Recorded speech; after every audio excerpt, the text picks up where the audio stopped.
Like we don't keep our promises to wait.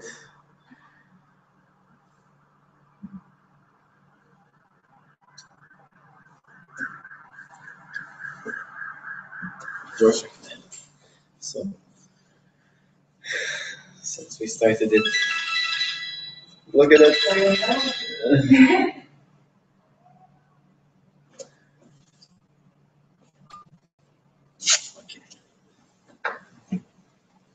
So, well, it's already started, so you pretend like something is going on. Oh. Somebody knows what's happening. Besides, every meeting at some point, somebody buzzes in late or when we're at the retreat, somebody had to go pick someone else up at the ferry terminal. So it's a big joke. I guarantee you, while you're gone, nothing will happen. We won't do anything while you're away. So, the talking part of the meeting refers to as bullshit or nothing happening or whatever. And then, like you're saying, the silent parts are kind of what things starts to happen. So it struck me tonight, just like I said, it started a few weeks before you. But I guess when you first started, I was playing with different ideas. And 2 years ago, we thought it would be fun to have some toilet paper. Toilet paper. And, every time anyone says something that was bullshit, he could throw toilet paper at them. So he thought it was really funny, but apparently people got upset. The whole point was no matter who said anything, okay, you can throw it at anyone at any time. There's no way to make a sound with your mouth without getting hit with something. Oh. Apparently we didn't do that again. Maybe no too long.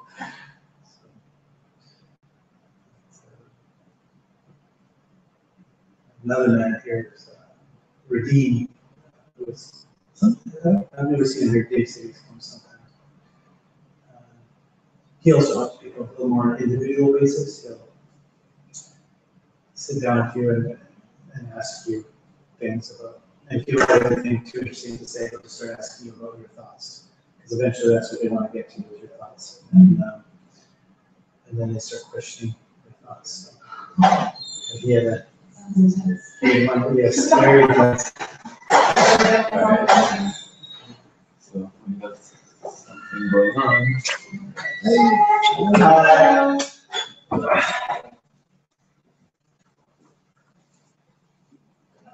How's that? Nice to meet you. Avinash. Avinash? Yeah. If you could.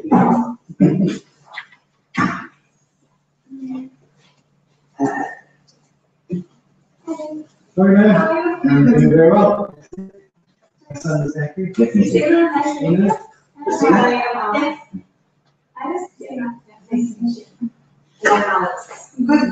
I know. Good. Someone wants to see? Oh, thank you. I'm good.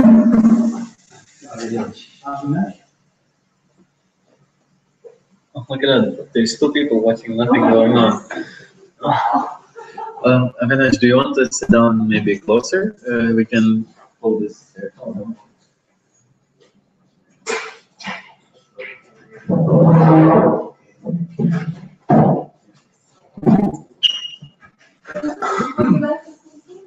No.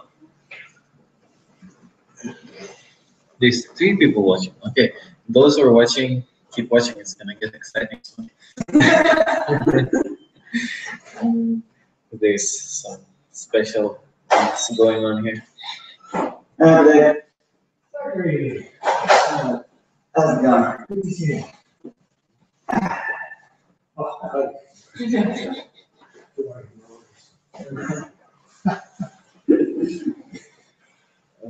They have a special thing for you already.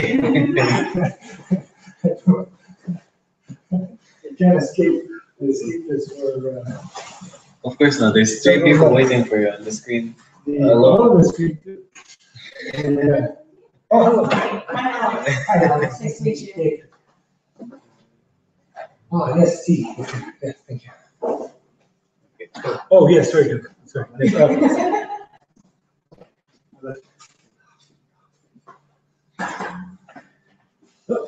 It's cookies here, sorry. Oh, I told you there's cookies. Yeah, I know, I did tell you about the cookies, that's right. Did you make them? No, but they're pretty good. They're from choices. They taste homemade. All right, so we actually had a very special question going on just before you arrived. Okay. It was so special. And we're gonna bring it back because I see there's three people watching. One should be from India. Okay. It is, and now we have Who, do you know who that is? yes, and now we have probably let's do some introduction just to get things going before the special thing that you missed. Yeah, it's so special. You'll be surprised. Alright, so let's start with Avinash. Maybe what brings you here and like what's for you and just to introduce yourself shortly. What my name is? Yes. My name is Avinash, and I'm the most spiritual person in the world. No need for introduction. Yeah. I'm interested in spiritual philosophy. Spiritual philosophy means trying to understand the nature of reality. What is the reality? What is the illusion? How do I know it? These sort of things. And I have a critical attitude. Like I'm not an accepting person, believing person. And I like to see is it true or not true. If I don't know, if I don't understand, then I just keep it. I don't reject it, I don't accept it. So I'm not a new age spiritual sort of person. And, but I'm very, very deeply interested in this. Very deeply. Very good.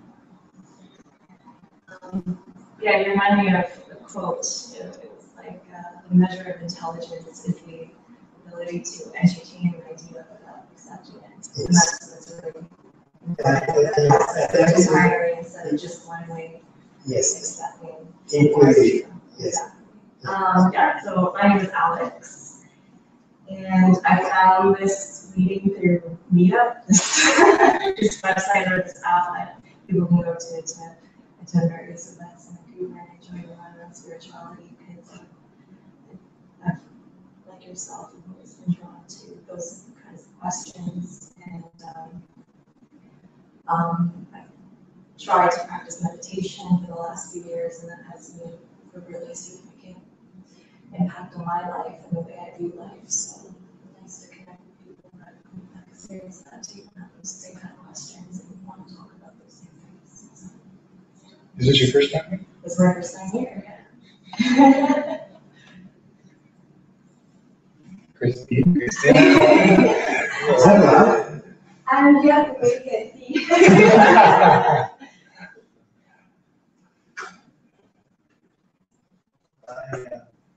I'm still and here to drink some tea. And, also, I find my past times coming here, I just found it very helpful to not necessarily the nature of what's to be said.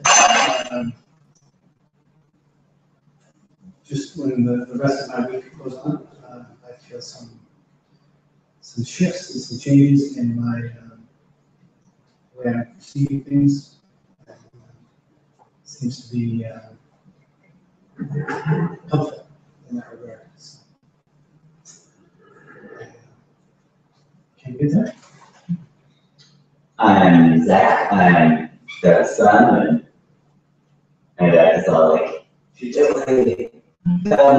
It's awesome." Well, he didn't say those words specifically, but it basically amounted to that. And he sort of gave me a little bit of a brief rundown of like the principle of it, and I'm like, okay, this speaks to the gist that I decided to come here, and I didn't feel like reading up on like modern history anymore. It's just like, not cool for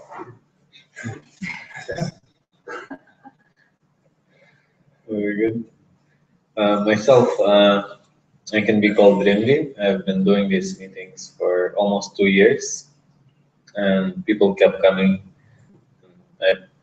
The reason why I'm doing these meetings is because there's no space in Vancouver, in my knowledge, where you would be able to come and not necessarily have to follow what you're being taught or shown, but just to be in a space where you can look and understand from the present moment, not necessarily have to learn something and follow a dogma or whatever.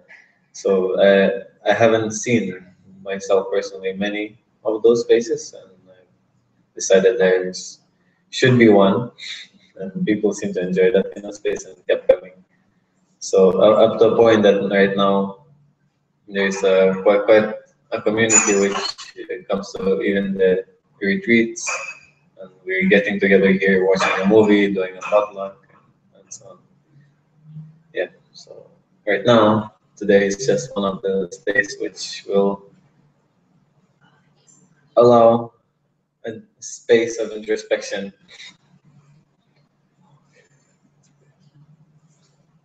Special introduction.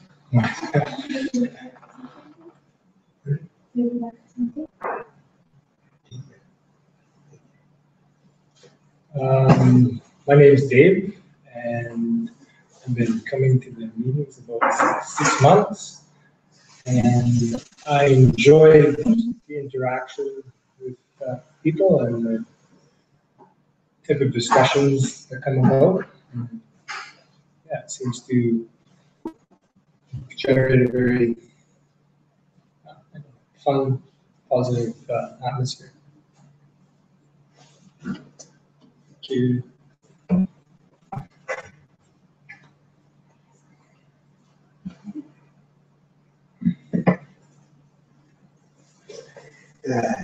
I like to say that what I like about this place, about Reddy, is that he has, like, I have no beliefs, I have no dogmas, I don't follow any teacher, so Rinve is like that,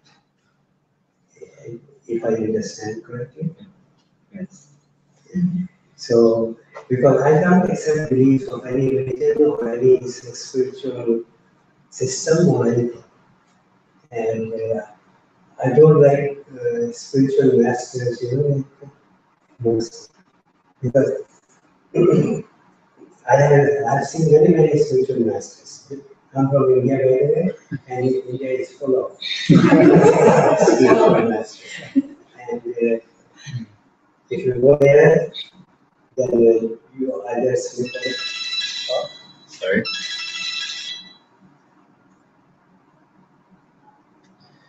I'll have to ask for a spiritual service. I told you, I'm here for free. Your karma will be blessed. So, as spiritual masters, like if you go to see them, then you see that people are sitting on the floor, and the master is sitting on the raised dais in high position, and he talks down to everybody. He gives his teachings, and I don't like that at all. Like, if there is somebody who wants to talk about spirituality, let him sit at my level. I don't like that. He sit there And he knows, and I don't know, and he will tell me what is right and what is not right. I don't accept that. So here it's not like that, and there is no master or teacher or anything like that. So I think that's a good thing.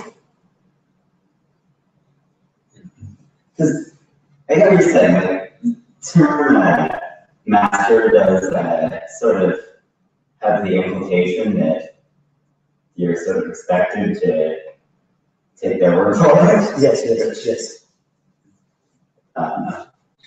I mean, I guess with everything or with some things there's sort of times it's just more convenient to take somebody's word for it. Like, yeah, I could get into like the really nitty gritty as to how my chemistry teacher knows that there's only one hydrogen atom or one electron in the hydrogen atom, or not electron. Sorry. You know what I mean. Okay. I took chem like 2 years ago. Don't worry, nobody likes chemistry. Nobody learns it. Probably even your chemistry teacher doesn't know it. Yeah, spirituality. Yeah. Sorry, continue. In physics, chemistry, or anything like that, that is a benefit because the teacher may know, the professor may know things which he does know things which other people don't, and he knows it not as a, like he has investigated, he has read somewhere like, and on. But spirituality is not a thing where you need to know anything from outside. Okay. Yeah, I think it's more like a giving up false beliefs rather than acquiring more beliefs. It's not a matter of acquiring more knowledge.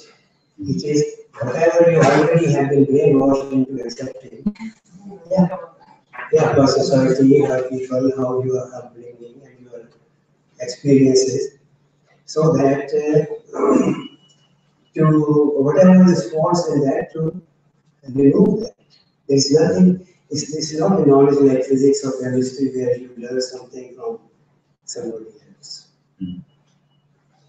Anyway, that's what I think. That's a pretty good time. Now we can reveal a special question that we had Who just came up with before. this special question? I don't know who came up with that question. It was like the Holy Trinity. Yes. Yes. So Is this a Catholic question? no. Well, if you want to, it can be. It can be actually. So who wants to drop it? The special question.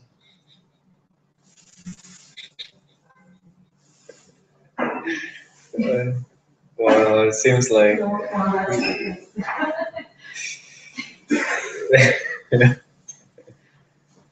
I honestly don't remember what the question was.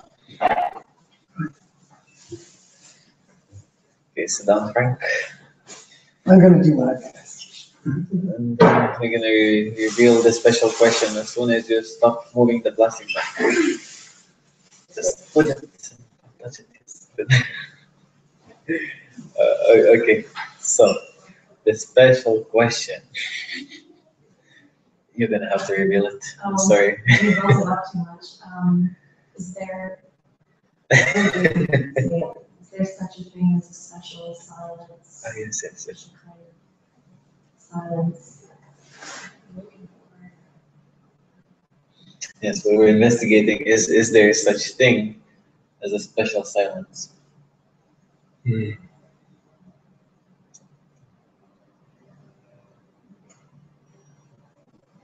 I suppose that sort of depends on your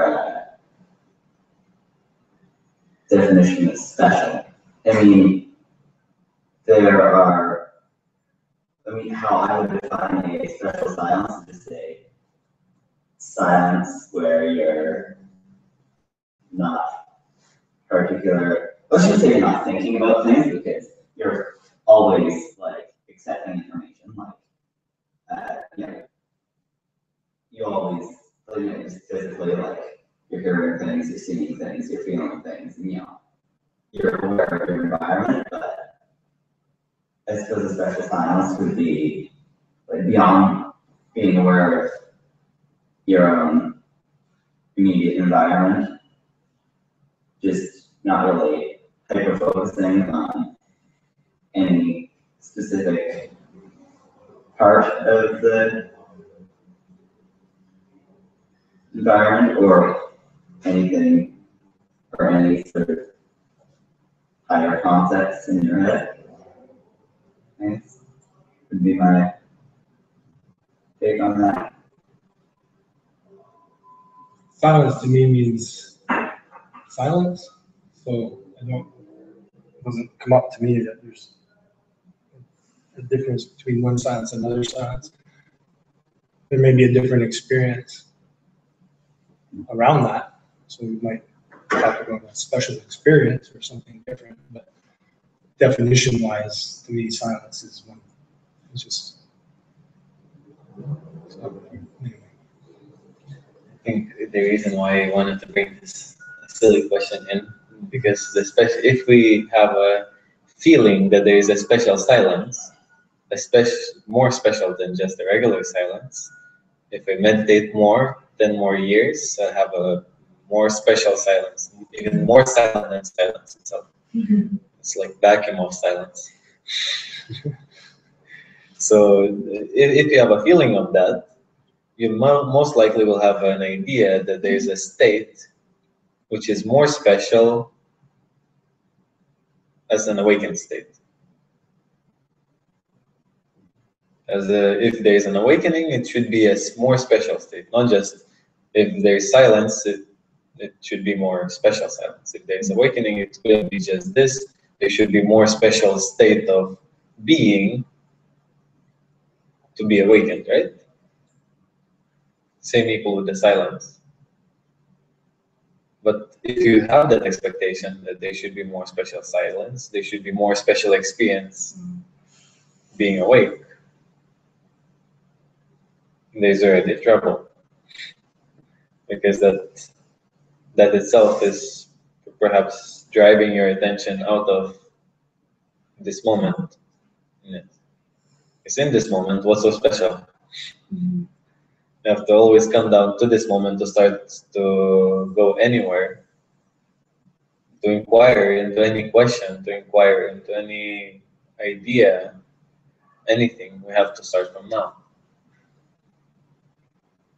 If we start from history, we cannot necessarily be sure what's there. Is it really true? Right now, we can more or less relate to what is now. What was past, what may be, you don't really know. So to inquire, we have to start now. And what is now? What's special about now? That is immediate recognition for our own selves. Like, what is so special about this very moment? Nothing. Maybe there's something. I guess my interpretation of what a special silence would be sort of like what you were saying. Like, obviously we're seeing things, people things, small things, but a lot of the times our minds to interpret in a certain way. Like, we hear something and it annoys us, and then we can build a story. And so it starts to get loud in our heads. And I think that even when we're in a fun environment, we start to get annoyed by things, we start thinking about the past or future, this and that. And to me, like, the special silence is when that all kind of stops and we get back into what's happening here and experiencing and feeling and tasting and hearing and taking that all in, but not like allowing our minds to So you mean like make it into something else. instead of short-term silence, you have a longer silence? Is that? Yeah, it's more like quiet in the mind. that kind of silence. Wherever you are, you can find a special silence. I don't know. I just have trouble with the special silence. To me, it's Yeah, it's one thing. I'm not. I'm sure. I mean, if you want to say it's short or longer, maybe that could be something that can differentiate. I guess it's like how people define it. Yeah, exactly. I guess for me, it's like, it's Sounds quiet internally. So you're trying to differentiate just being physically silent Yeah. and being quote unquote like mentally silent? Yeah. I never heard the term special silence. Yeah, we have to. And so I was trying to figure out, I don't know if we really. you know, what I thought it might be. And I didn't think of it so much as a spiritual thing. The only thing that came to mind for me was maybe the silence from which maybe creative ideas come. You get into a certain kind of a quiet zone, and then you find that whatever your creative ideas are seem to be flowing. But that's simply my guessing or my what that term might mean.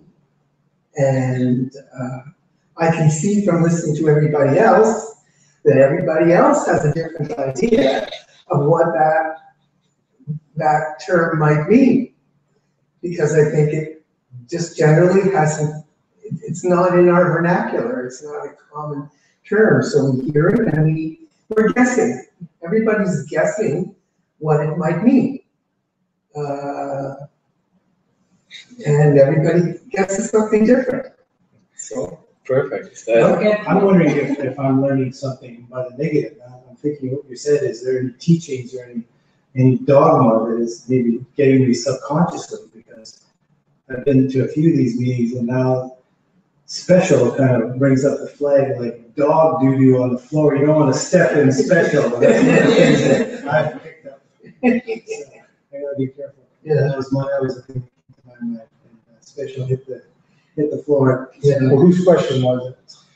We were talking about these meetings, and it's Alex's first time, so she was kind of asking a little bit about what's going on, and I just said that not always the words that made a big difference for me personally, but sometimes on 2 or 3 of the meetings that I went to, there was sometimes short or sometimes an extended silence in the meeting. Okay. You You created the special topic. No. It was us. It's a group. It's a collective. No, I don't buy it. It's a collective. Somebody said this. there's another interpretation. Everybody had their own interpretation. Sounds right there. So what? Hey, do you see what it does? It creates immediate energy in the room. It just give them a trouble like that, special silence, and nobody will ever figure out. And then immediately you have people looking at it in a way where you can say, everybody has a different idea of what is this special silence. Everybody has a different idea of what awakening is. Everybody has a different idea of what I am. I have different idea of everything, what we perceive. There's one world, but there's 7 billion perceptions of that world. And everybody sees it differently. Everybody experiences it differently. It may be a heaven, it may be a hell, it may be nothing. The variety of the experience of this one world is massive. Now, what is real in that sense? What is to be considered real, and what is to be considered not real, and by what means? How do we know anything for certain?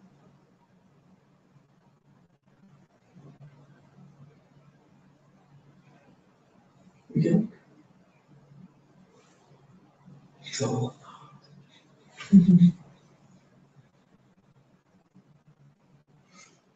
What would be common to all however many people, 6 billion. Special silence. Maybe that could be the real, right? If everybody has their own opinion, their own experience, what is the Just the consciousness that they are.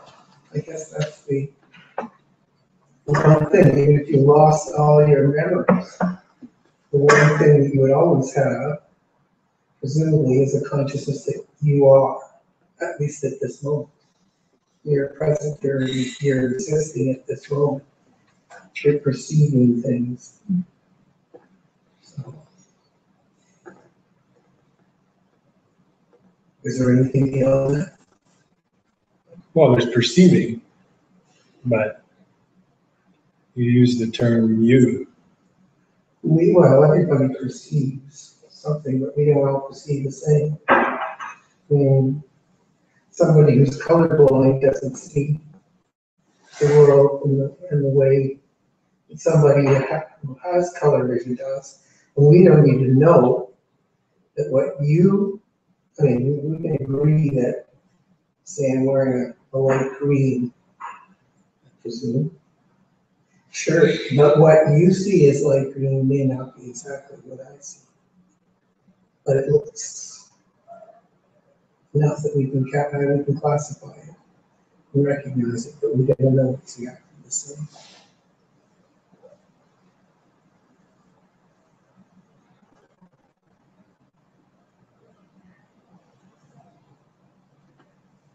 So I'm just saying, even perception can't necessarily be common to everything, or some kind of an idea of what that perception is exactly. We don't even know that. What is a self-perception in that sense? Because there's something that we can agree on, that there's some consciousness to say, confirm of your existence, and then out of that there's self-perception arising. There's just perception of existence, I amness, beingness, and there's self-perception also arising in that. The moment that self arises, in that moment there's an individual self-perception in which it can immediately go and perform self-enquiry, the opposite of that as well, and it can perform the whole even structure of building a self, a need for inquiry, a conclusion that there's no self, and coming to a place that there is no need for inquiry anymore.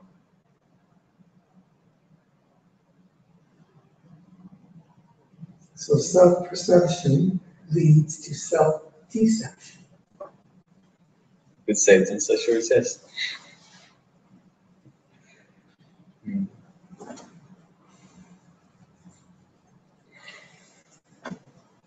I need more space here. Not that I expect to understand it intellectually, but that's a pretty crucial point.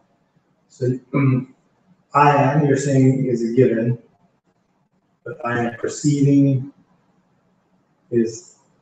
slips right in there next to it. Is that I'm not sure so. I would assume that if what you're saying is the same thing that I am, the existence, the beingness, is all that's the experience that we find ourselves in. The presence, we can confirm of our beingness, that's given, right? Mm-hmm. And then self-perception is arising in that already. So we could say that the I am is perceiving the present, but it takes the self-perception to get lost in the past and the future. I don't know. No. It could be in a similar way that there's a presence and there's a perception of self in that presence, and that self in that presence can perceive past, future, and move through different perceptions. But the core main thing is that there's existence, yeah, presence. how this existence perceives itself, as a self, as a goat, as a whatever, it doesn't really matter. You can perceive yourself as a goat, as a snake, or you can perceive yourself as a human, which apparently is intelligent, so intelligent that he can create this whole world, and yet its intelligence cannot figure out what he himself is. We can create wars over our beliefs, but we cannot know what I am. If a simple question like that arises, the whole belief structure is being taken away, and this is the whole idea. By noticing what is common ground, the common ground is existence, beingness, presence, and now we all have a self-perception, which is, as Frank says, likely a self-deception. We don't have a clear self-perception. We have a self-deception of what we are. We have to build ourselves, work ourselves to self-perception, actually, because we've been deceiving ourselves more than we've been perceiving ourselves. How do you know that though? Like, if the theory we're running with is if you can't truly, or if you can't be sure about, or whether your sort of perception of yourself is accurate or not. Is that sort of what you're saying? But in the same vein, you can't be sure that it's inaccurate though either. Yes. There's the trouble of this. It's always a paradox. You cannot really state it in such words that it will leave no space for paradoxical thought. It's hard. Whenever you try to put it in words, it's going to come to one point that you cannot explain it anymore. It just is as it is. Sun is shining, and people say that right now sun is not there. Sun is still there. It's a paradox that we say that sun is gone.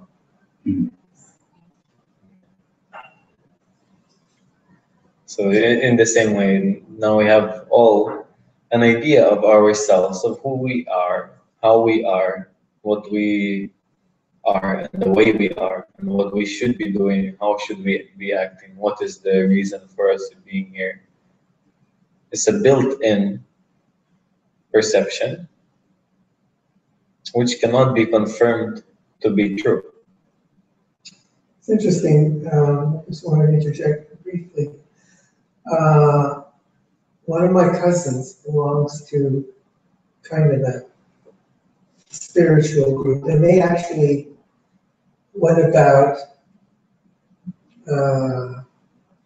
examining that question, and they got like people together in little groups, people who knew each other pretty well, and it had to be a pretty comfortable environment. But then what they did is they shared with a particular individual what their perceptions were of it. And almost always it was quite different from what the individual thought they were projecting out or thought they were. He said it was very, very illuminating, to see that the way you're perceived by others is not generally the way you think. The way you think you're projecting your image. It's different. And it's a good point that you're making. How much energy do we maintain in projecting our image in the way that we want it to be projected? How much energy do we expend to create an image that we want people to see in us? And how good does that work? How much effort you keep putting in it, and people still don't see what you want them to see in you. You want them to see in you such a nice, kind person, and they see in you arrogant, selfish, nasty person. It makes you think, what are you doing wrong? It seems that everything's the opposite of what you're trying to get. So strangely, how much energy we waste try to fulfill our own dream that we should be perceived by other people in a certain way. And if by any chance you're lucky that one person will perceive it that way, the next person will not. So, well, why try so hard? There's people who perhaps need this kind of effort, but why, why you? Why do you need to try so hard? You're here to come to understand that that is wasteless effort. A lot of energy is also spent in developing an image for ourselves. I want to be this, I want to be that.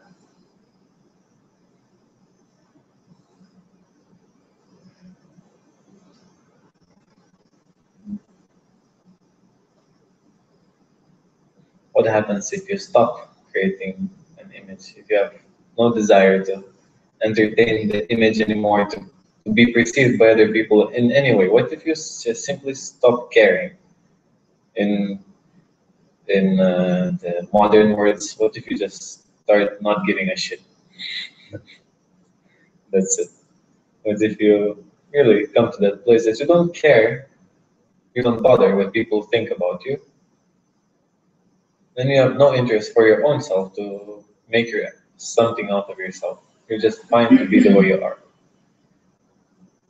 Can you come comfortably to a space that you're just happy to be in this moment, the way you are, without needing to be seen in any way or see yourself in any way? Because in here, everybody has a feeling of their own presence. I feel myself maybe a bit shy, maybe a bit that way, a bit that way. Everybody has a sense of their own presence, how I am feeling here, and perhaps we have a suspicion how somebody else looks at me also, right? We don't know, but we look at them and they look at me. It's such a weird look. I suspect he has some sort of feeling of me also, right? Especially because I look at everybody. You may feel like, oh, why is he looking at me that way?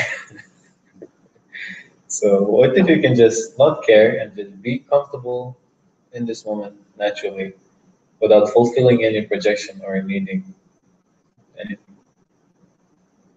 Like, over the years, you may notice, well, I should say that off, but it's there.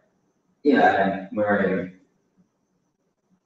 like sweatpants, a jean jacket, and a superhero t-shirt. So I usually, as a rule, don't put too much sort of thought into how I dress. That being said, I think in sort of a way, like that in itself has become, well, my, sort of disinterest in identifying my, expressing my identity through my clothing has in turn become a part of my identity. Like, yeah, I'm wearing, sweatpants, a back and a jean jacket. I don't give a shit. So, and I think that Maybe you're trying to project an image that you don't give a shit. maybe doing that. Well, yeah. So maybe it's a study, I don't give a shit kind of thing. It's like some of these guys that put this stuff in their hair and it makes it all stick up in all kinds of directions. And, that's kind of like studied messiness. So, that. Only in this place, yeah. It's sort of like,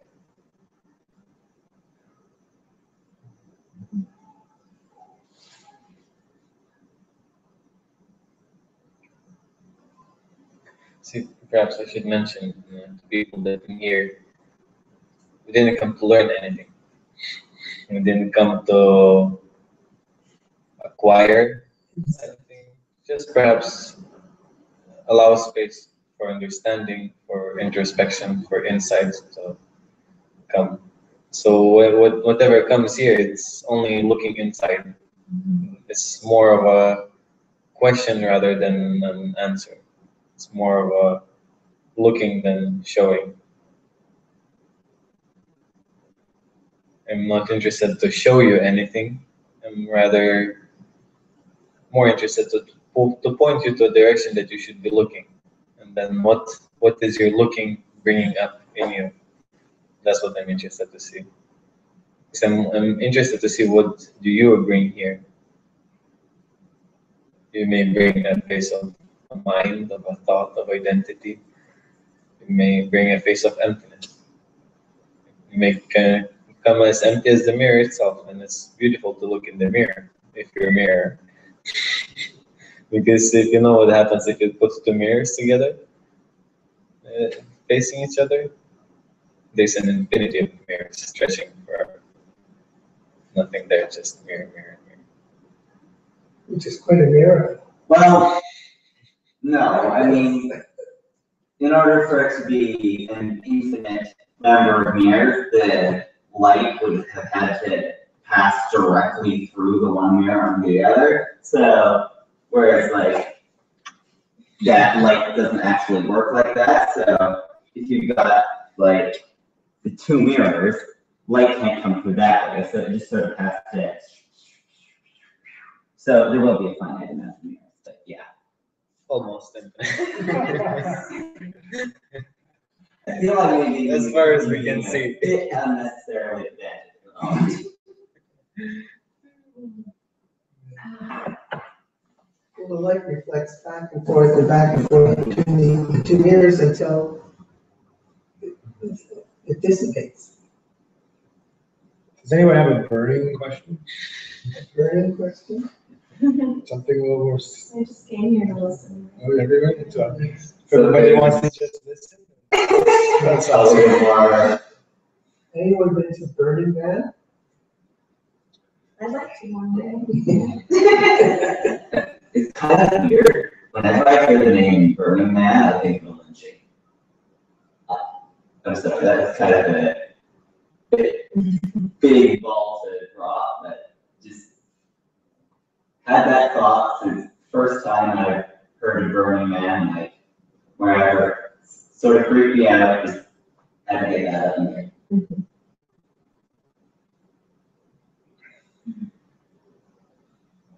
Cannot get a burning question. Can't get a burning question? Yeah.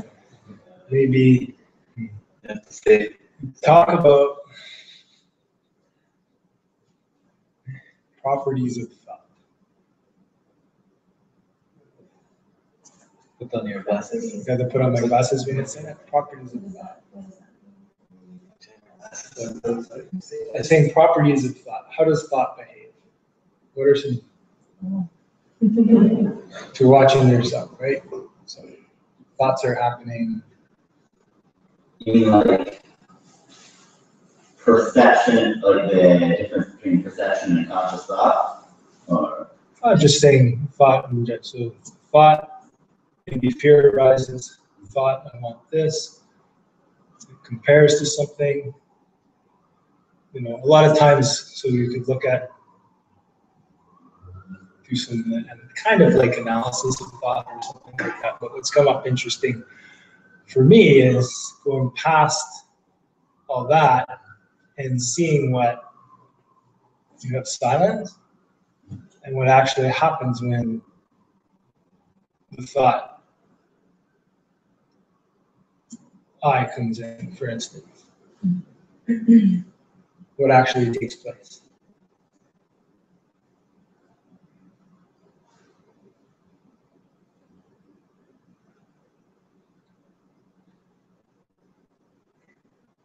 To make it a little more comfortable. A little more comfortable. I'll share it. Okay. Go ahead. So I want everybody to look at that, right? So there's silence, and then what actually happens, and then maybe we can share what you see. Go ahead. I'll just make it a little more comfortable that people don't feel like so anxious. Apparently, there's thoughts in our head, right? We all know that there's thoughts coming. We're all familiar. We all recognize that that's an experience of being a human. A thought comes in.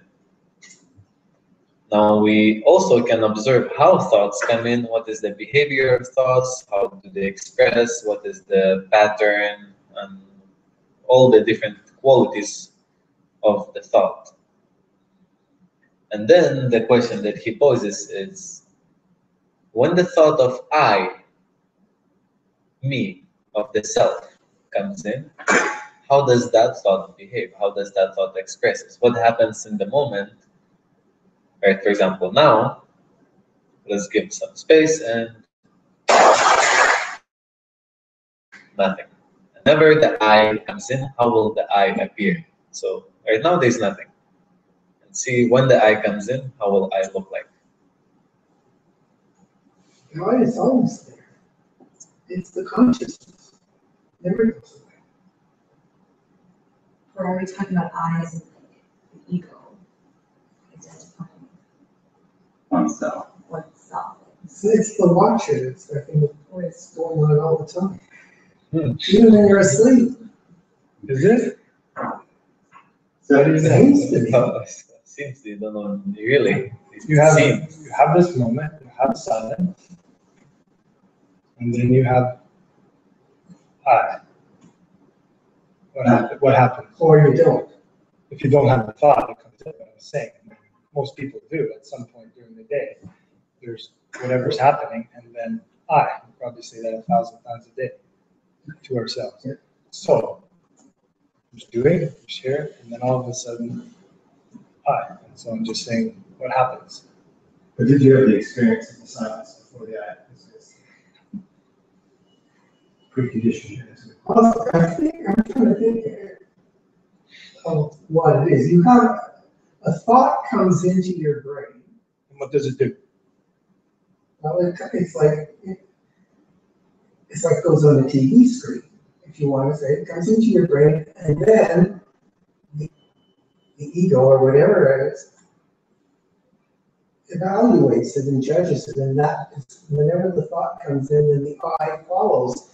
I like the thought, I don't like the thought, I'm going to follow up this thought, this is a good idea, it's a bad idea, or it might just be boring, and it just, you may just let it pass. Like walking down the street and passing dozens of people that you don't really even see. So, are you making the argument that? I hope I'm not arguing. So, another argument that, or if I'm understanding your viewpoint correctly, you're saying that every thought we have is a reflection of the I guess? No, No? Okay. no. Thoughts just come into your head randomly. I don't think you're really responsible for them. It's like you walk into a department store and there are 1,000 things there that you can buy. And you can either just let them go by or you focus on something. So I think thoughts are always going to your head.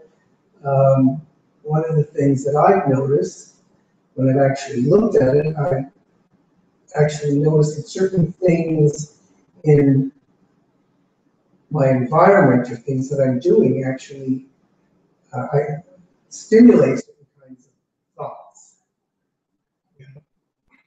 And I mean, everybody's had that experience. So you can actually watch your brain producing thoughts where you're focusing. But most of the time, just random thoughts come and go. And when something, for some reason, attracts your attention and you start focusing, I think that's where the I comes in. If you're not paying any attention to it, then the I isn't there. It's just, or it's there, but it's kind of in a passive state. I don't know. If that way. I see what you're saying. Like, throughout the day, you have constant thoughts like, okay, the light's red, it's off, like those kind of things. But then something happens and then it triggers the I, oh, this is making me angry. This is making me feeling a certain way, and then you start following that thought into its little story or whatever.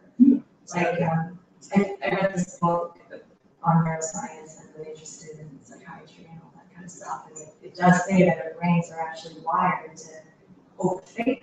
So, like when something worries us or something, our brains tend to at times go to the worst possible scenario from that situation. If you do that, like our brains are actually wired to do that. It's the survival instinct or something. Like I just had a conversation with my friend and she was freaking out because her boyfriend said that he doesn't feel as excited when he sees her because he's just more comfortable around her. Like he doesn't have that same thrill or whatever, but he's like. So anyway, he said a bunch of, what I'm gonna say, he said a bunch of wonderful things to her. That one sentence just stuck to her brain like that's all she focused on, and her brain just kind of went, does that make me like a boring person? Am I this? Am I that? And that's when his ego kind of like just took over that situation where it could have just been something she could have let go of easily, or just kind of, asked her to explain or whatever. Like, yeah, I don't know. It's a perfect example. I do see like how certain situations can sort of trigger the I to come up. It could be dependent on past circumstances or traumas or events, and something does something that another person would have experienced and would have thought that it wasn't a big deal, but you experienced it. Let's say someone cuts your line or whatever, and you just get so worked up about it, and find your brain just rolling around about that. Whereas another person, that might happen to them, and they don't really care. Like, so, yeah. So maybe it's situations where you're potentially in peril, yeah, being chased by a bear, definitely the I comes out. You're not daydreaming anymore. So any place where you're in danger, clearly, then the I manifests itself.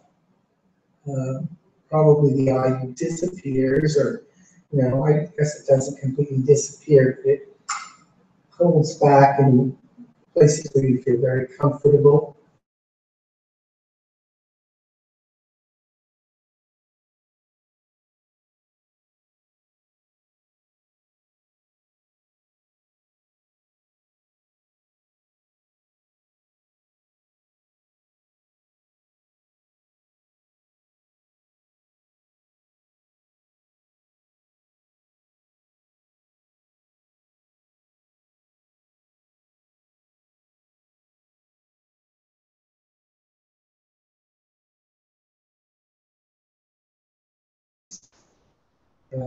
Things that make you happy, obviously, too. Wherever there's a potential for an emotional response, then that will bring the I up. Anybody have any other ideas about it? I mean, I'm just randomly expressing ideas.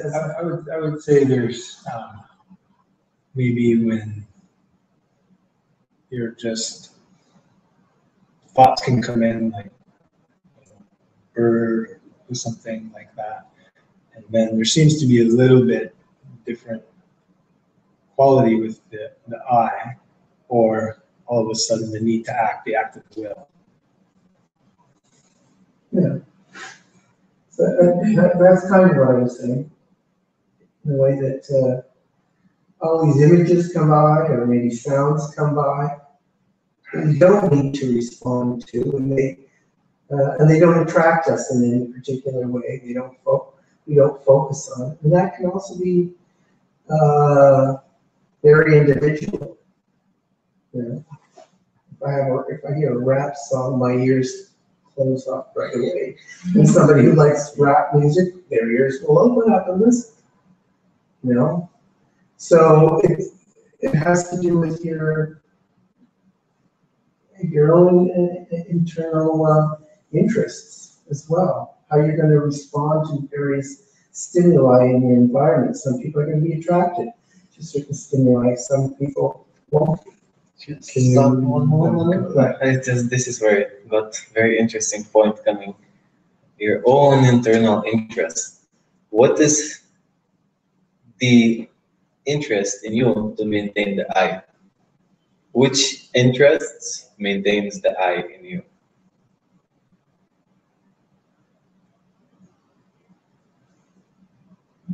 I guess for me, it kind of goes back to like the thought of how I perceive other people. So like, that kind of triggers that. I feel that people are perceiving me in a certain way that I don't want to be perceived, and I find that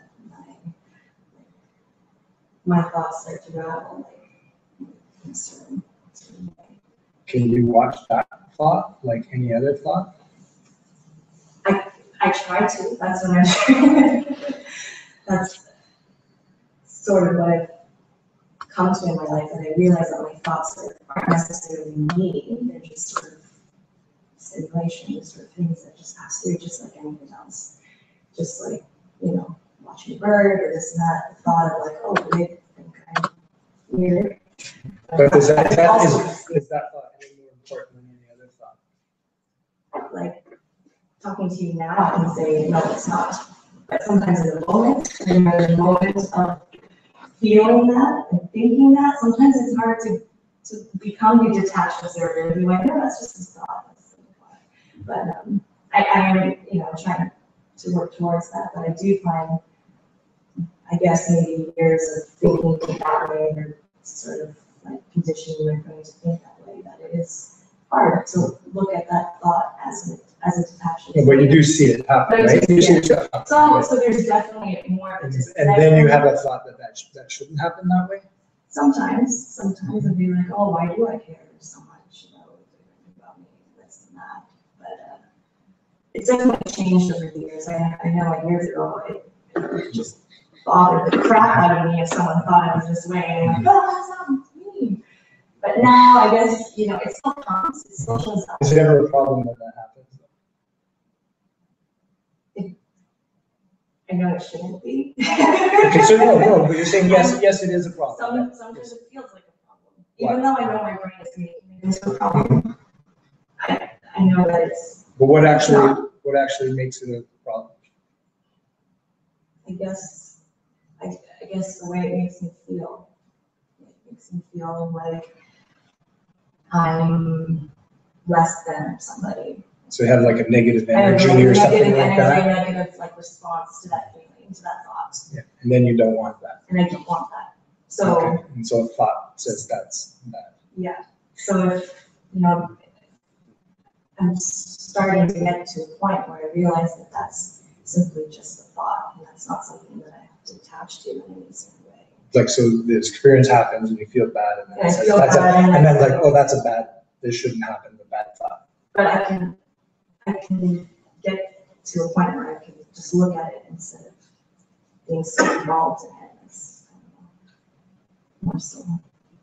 So it's, you just don't want to feel that badness, so you're trying to do something to get away from the badness. Mm-hmm. I think that's changing for me though. I think that used to be my response. Where it's like, I have a certain thought, it's a negative thought, like, oh, I'm stupid or whatever the thought is, and then I have a bad feeling, and I'm like, oh gosh, I don't want to feel that way anymore. Let me do everything I can to be perceived as smart. And then ego cycle, whatever. Mm-hmm. But I think I've kind of come to a point, it's still hard, it's a work in progress, but where it's like, if that thought does come up, I can just see it rather than. How would you like to be perceived? What's that? How would you like to be perceived? Oh, just be honest. It's not nothing, hurtful.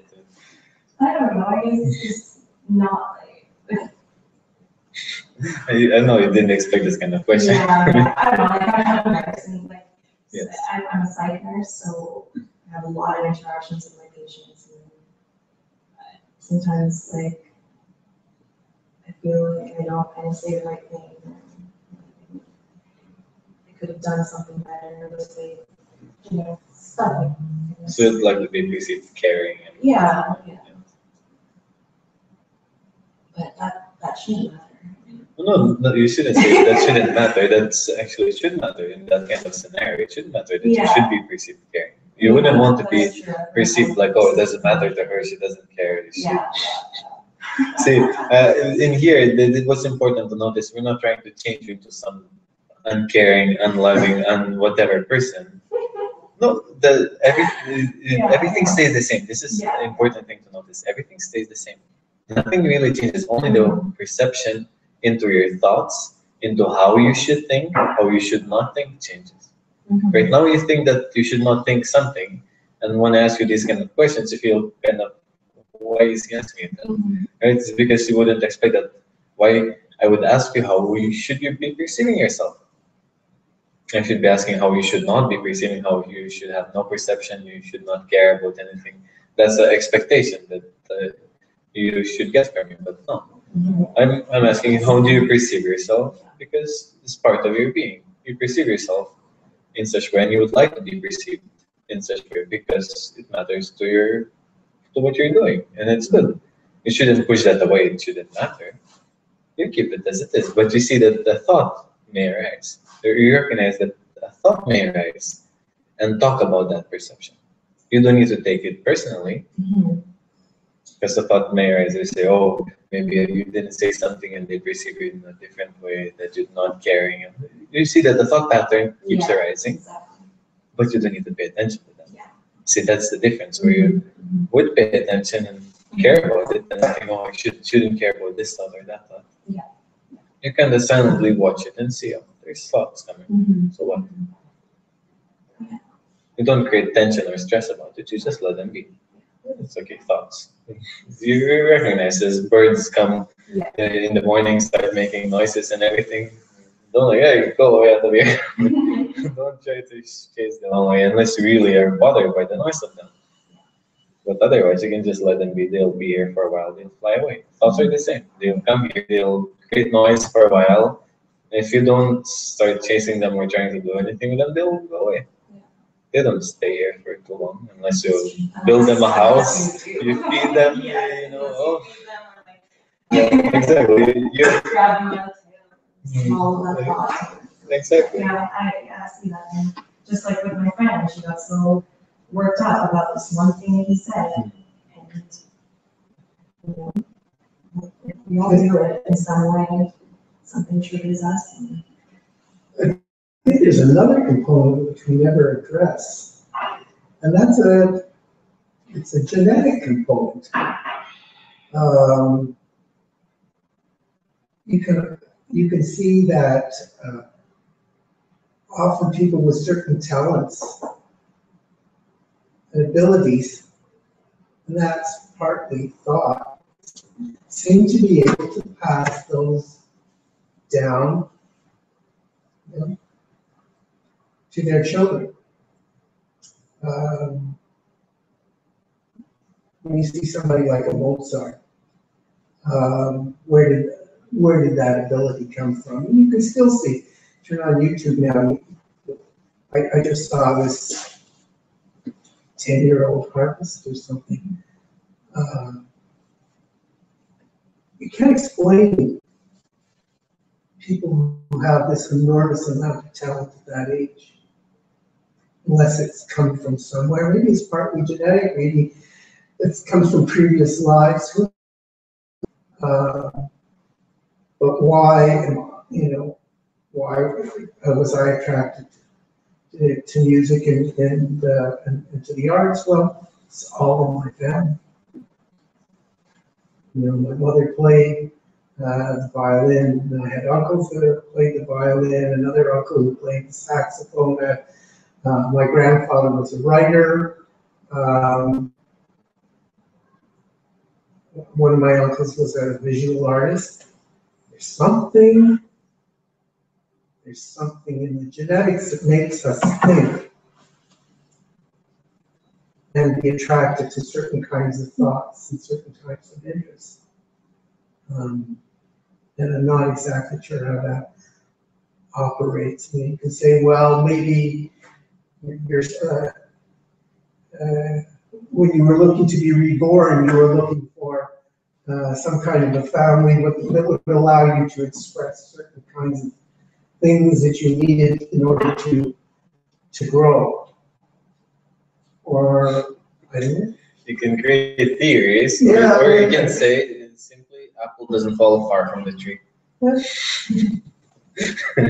And we can create many theories in that, and it's not important to focus on these things because might as well say that it's all caused by conditioning, it's caused by past life. You can create stories upon stories upon stories, but you cannot verify them. No. It's not important to try to create story for something that you cannot verify. Whatever feels comfortable, you can. Yeah, but you're saying, why do we have certain kinds of thoughts? Yeah, so some I'm just saying, well, some thoughts maybe coming from conditioning. Maybe some of it has a genetic component or whatever it is, that makes us focus our thoughts in certain areas.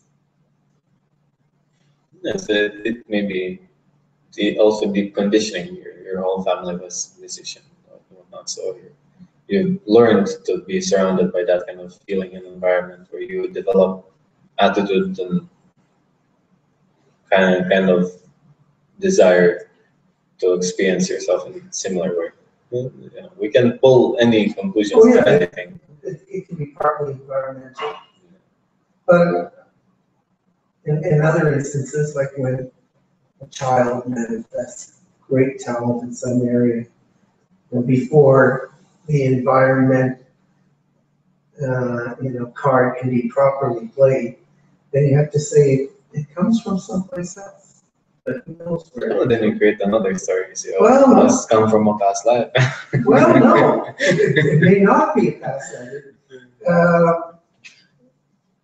It may be something in genetics that we don't know Then about. we create that story. It doesn't matter which story we create. It doesn't really. But I believe in time they will know. If you believe it's okay. Yeah. I don't know. I mean, I think there is some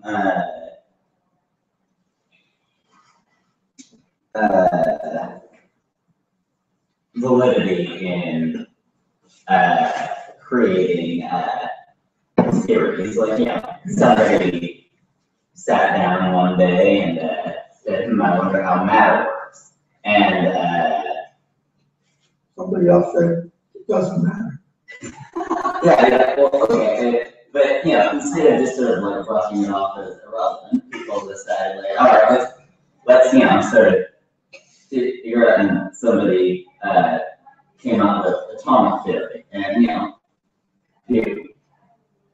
that couldn't really be verified for a couple hundred years, and people just sort of like, even like the ancient Greeks had like a theory about like how matter was made out of really small particles, and eventually over time.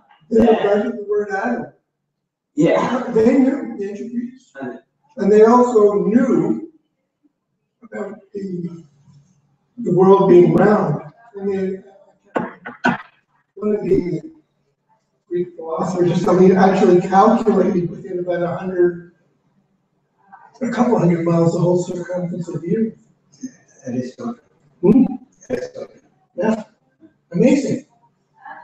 Aristotle. Anyways, now we have nuclear fusion, and well, we don't really have nuclear fusion to like create energy, but we have nuclear fusion to create hydrogen else. But yeah, we have like fission reactors and like nuclear weapons. To say that I suppose that's not the best example because it's not like, yeah, we've got nuclear weapons now. That's it. Depending on your theory, or depending on your worldview as to how good nuclear weapons are. So I guess what I'm trying to say is sort of like sticking around and hypothesizing, making up stories that can eventually have real concrete benefits for benefits, whatever you call, depending whether you consider consider benefit or main purpose. So you see, with the thoughts, we can create everything, up to a nuclear weapon, which we can destroy. Ability to have thoughts. And then we can only understand the power of thoughts when they start hurting us. Because otherwise, you don't really know. A thought seems to be harmless, while it seems to be only in your head. But it's very quickly becomes very hurtful when it not only is in your head, but it's already experienced emotionally throughout your whole being. And how to trust a thought. And if all those thoughts create this whole world, what about the thought of I? What creates the thought of I? That's why I asked what's your interest? What creates an interest for the I to be there? Because I is manifested by the interest in the world. If you're interested in having a big house, a big salary, great successful life, or whatever, those interests create the idea of I, of the self that you have. So this is the I that you may be carrying. But in this moment, if you do not create that kind of I, if you give space not to live in the idea of I,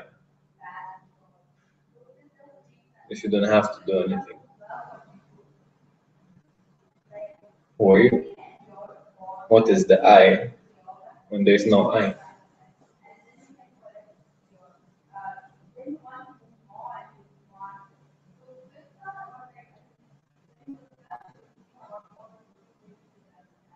Is it mindless perception?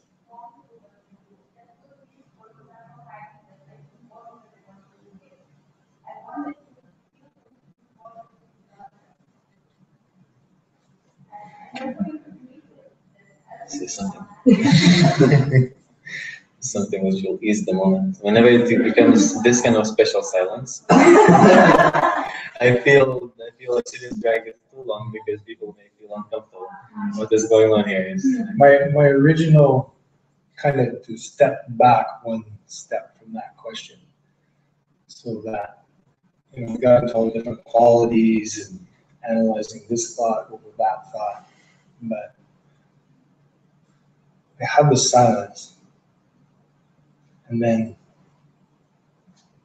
I comes in and divides. Because at that point, there's just experience happening or what's happening. And then I. Immediately, it divides this experience right now. So I just kind of wanted to point to, as opposed to analyzing and saying this and everything, what's actually happening with the birth of that thought. And then, of course, after that, we've discussed all the mischief that comes along. I need a bomb to be secure. The idea of that, I need this to do this. I have to be perceived this way. I have to. And all those things can be escaped or tried to make better or something, but it's all at the doing of the I.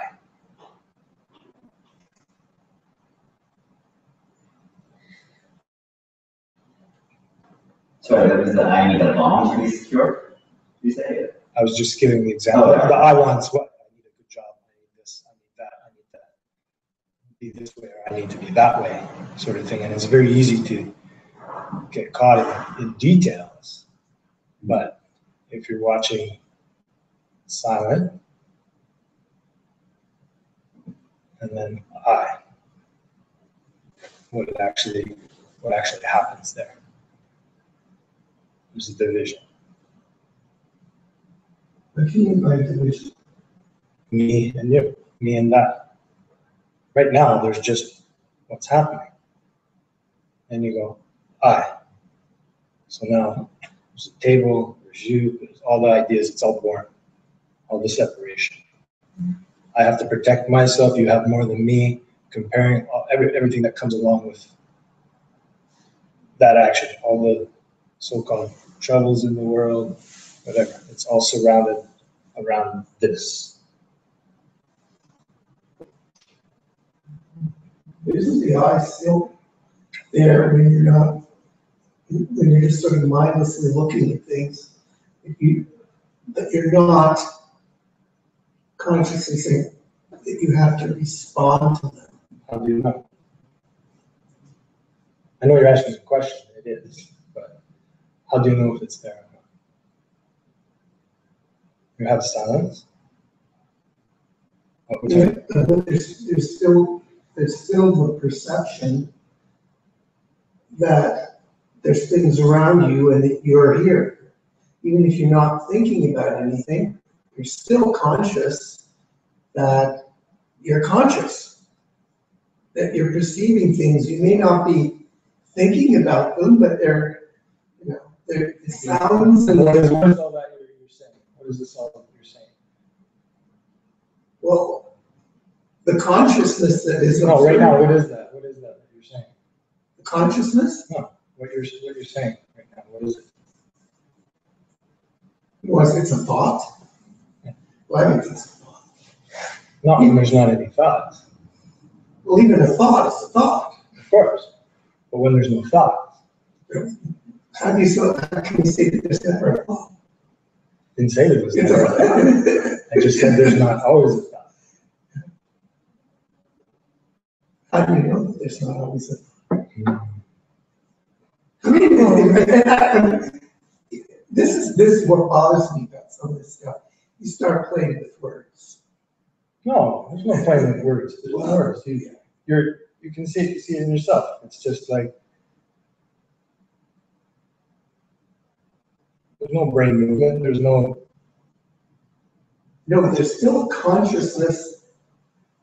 You can call it whatever you want. I'm not saying everything You isn't may there. not be thinking about anything, but you're still aware. There's an awareness, I guess. And if you want to call that not a thought, awareness without responding to what you're aware of, then okay, that's not a thought. We call it awareness, as opposed to something that you are responding to in some way. Why call it anything? Well, we don't need to call anything. But then we couldn't communicate. We don't even need words.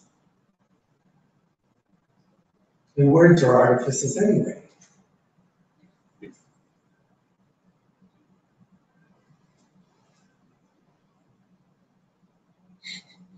I'm not saying you shouldn't have thought, or you should have this, or you should have that. What I'm just pointing out is what happens in the moment, and then thought comes in. That's it. I'm not saying should this or shouldn't that or anything. Just Just from what I've heard you say, Frank, is from when, going back a half an hour probably. So when you got these guys, so you had kind of two definitions. One was just receive, kind of the sense of I receives, and then it kind of steps forward when you're interested, or Yeah. okay, so that was kind of one definition. If we take that as the not. But the important thing is whether you think of it as no I or receded I, whichever term you want to use, was there a time between the three claps and the first sense of I? That's, I guess, was that space ever there? Was it like a second, a half a second, 5 seconds?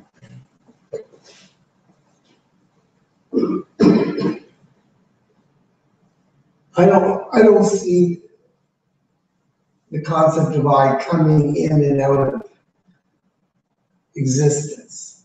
I just think it's, you know, like a volume on a radio or something like that, and you know, sometimes it's up high, and sometimes it's down low. It's high focus, but even when it's low, it's still there. There isn't just this point. Oh, I is here, up here, and it's here. I just don't see, you know. High volume is at 0. High volume can be, it's never at 0.0001. No, I mean, the only, you might even say when you're dead, it's not at 0. It's just waiting for a new body, but it's low.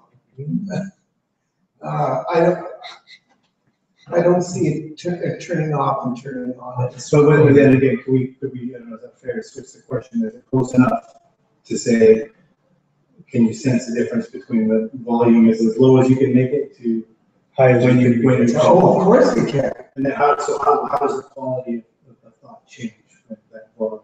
Well, as I said, if you're in danger or you're excited about something, and you know, it's like when you're listening to music and you turn it on high and you're really focused. Whenever something around you is capturing your attention and really, for whatever reason, positive or negative, then the eye volume is up high. You see, this is really say that because my experience, at least maybe not so conceptual experience, but it's almost opposite of that. Like I would think if I was in danger, you know, to use, I forget the example you used, Jay. That was my sense of I would go. That wouldn't be relevant to be thinking about anything conceptual. I would just be dealing with the situation. Yeah, no, so you'd be, or when you're lost. You would be in, I guess what they call a flight or. Right, yeah, so that's true. You're in a different. Yeah, you're in a nervous system. But okay, let's use the other example. If you're lost in your music or something you're very excited about, like even that term, lost in. I don't know. I'm just thinking it's when you're truly. I think of like a little kid play. Like when you go into a zone, when you see a 2-year-old play, they're not worrying about if they have cool clothes or if they're going to get a chance to play next week or if their ball is as good as their neighbors. They're just in it, right? That's kind of when. I don't know if that's kind of where you're going. Like when you're just there to when it's analytical. I'm assuming that I was talking that more. Yeah, well, it's a different kind of I guess than the one when you're running from there. Right. And it actually has to do with kind of letting a lot of your defenses and I guess the natural blocks from your subconscious, those doors, you let them open and then stuff starts coming out. I think there's a special zone and they can even recognize it psychologically. You go into this zone and I mean, when I'm working on music, I become aware of it. It takes me a while to get there. You know? And then something starts happening. And you do go into a zone. Anybody, I guess people who play cards or people who do any kind of activity like a child play, they go into this zone and you become less conscious of what's going around you and you become almost unconscious of time. So that'll be volume down or volume up? I would say it's a kind of it's still kind of a volume up, but it's a different kind of a volume up. Then you can't change volumes. Yeah. Up is up. No, it's a different kind. It's up with the low frequency. I'm not sure I've got a good analogy yet. It's partly not being there as well. That would be my Yeah. sense would be down. Not necessarily true. It's just a different, mental state. And maybe there needs to be more dials than up and down, maybe it isn't. You know?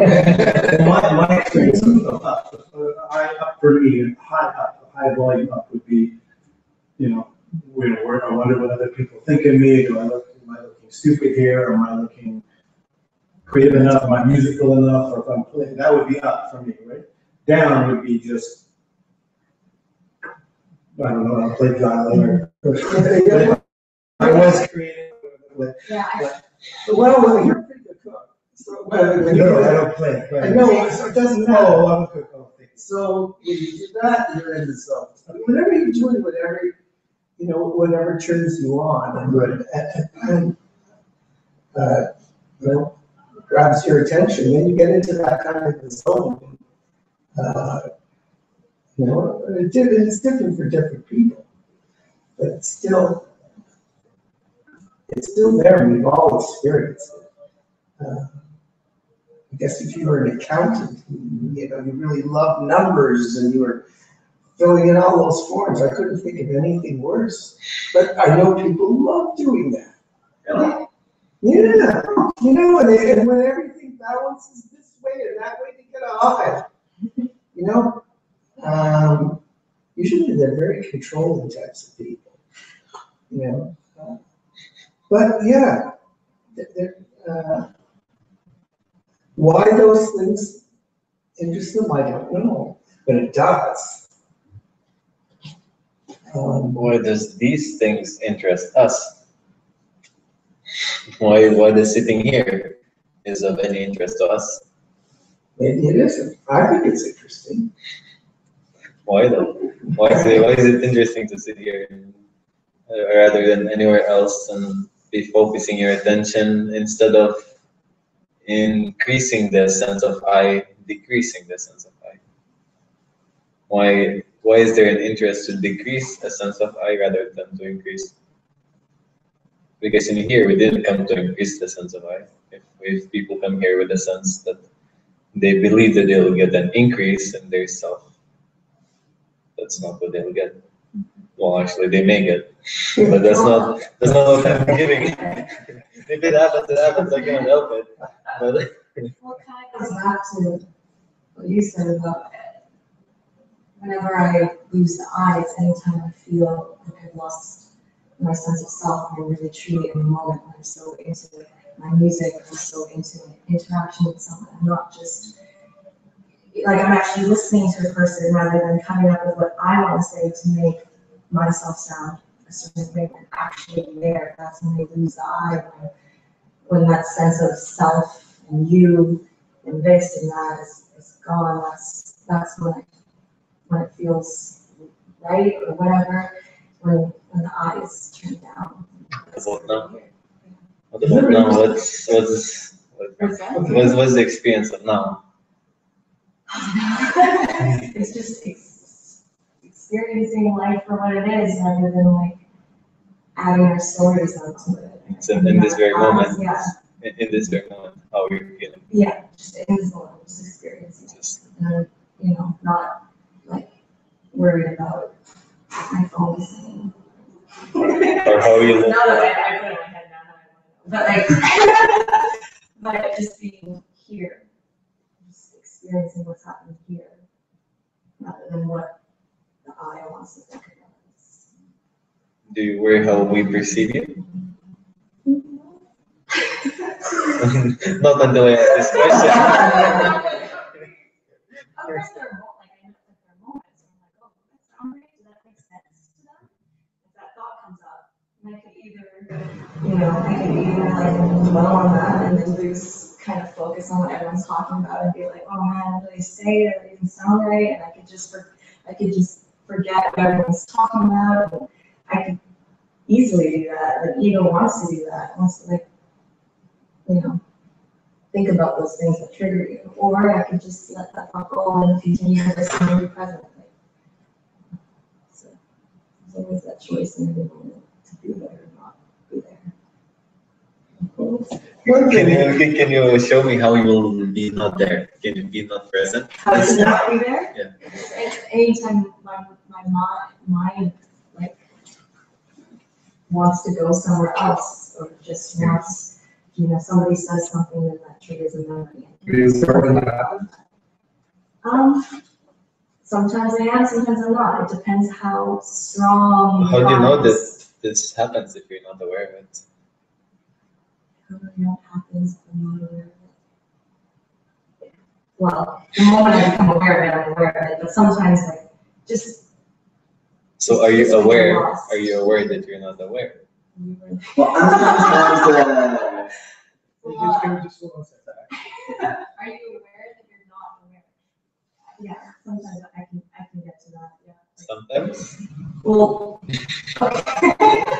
No, don't worry. We're getting very subtle on this because this is a It is very big, interesting point. Yes, I can become aware of when I'm not aware. Are you becoming aware that you're not aware? Or are you aware? It's in it every moment. Like, as soon as I become aware that I'm not there, that's when I'm here again. So Where were you? it's just like if I was lost in thought or So something. you're aware of those thoughts. Yeah. So you weren't really lost. it's when you become aware that you lose it. When you're doing it, If you're describing and telling us about the time you weren't aware, you were aware of that. Yeah, I guess so. Yes. So the original question was, when are you not aware? When are you not present? And if you're so we're totally present to describe it as the situation. No? Otherwise, you would not know it. Yeah, it's true. So are you always aware? So I don't know. Can you tell me? when were you not aware? When were you not aware? Can you right now not just quit the awareness? Just quit. Stop being aware. No, it's always there. So what makes you believe that at any time of your life you were not aware? Yes. Which thought was? Yeah. You can be in a daydream, and so attention may shift to a bunch of thoughts, and you're daydreaming to maybe looking here. You may describe that as more present, Yeah. but it's not possible to never be in the moment. It's true, because yeah. Unless I don't know that it's not possible, but then you wouldn't know of it. Yeah, because you're always there. Unless there's a blank cut in the tape. wherever you go, there you are. Yeah. So Zach, you had. oh, I was just saying, like, sometimes I suppose that you're always aware, but as to like present and thinking of,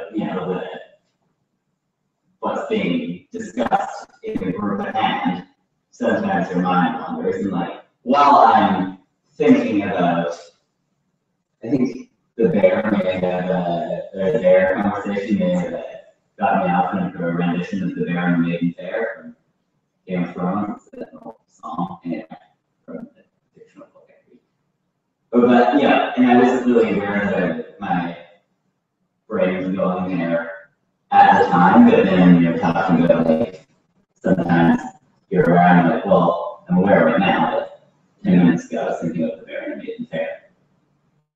And looked away. Yeah. So that experience may introduce you a belief that you were not aware. Awareness was there, only of a different object. Okay. It didn't go away. It's just a different object. So the objects may change, but what doesn't change that awareness is there. All your life, the perception keeps coming, keeps coming, keeps coming. So that is always there. What is being perceived keeps changing. You may perceive yourself being a great person. You may perceive yourself being very not present, very spiritual, very not spiritual, the most spiritual person in the world, the least spiritual person.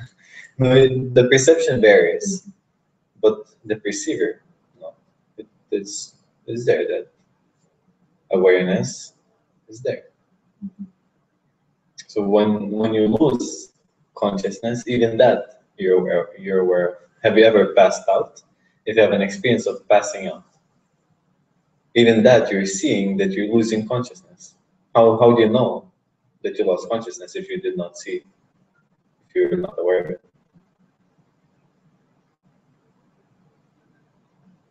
So something that you cannot ever escape is your own awareness. And it's not even yours. You cannot own awareness.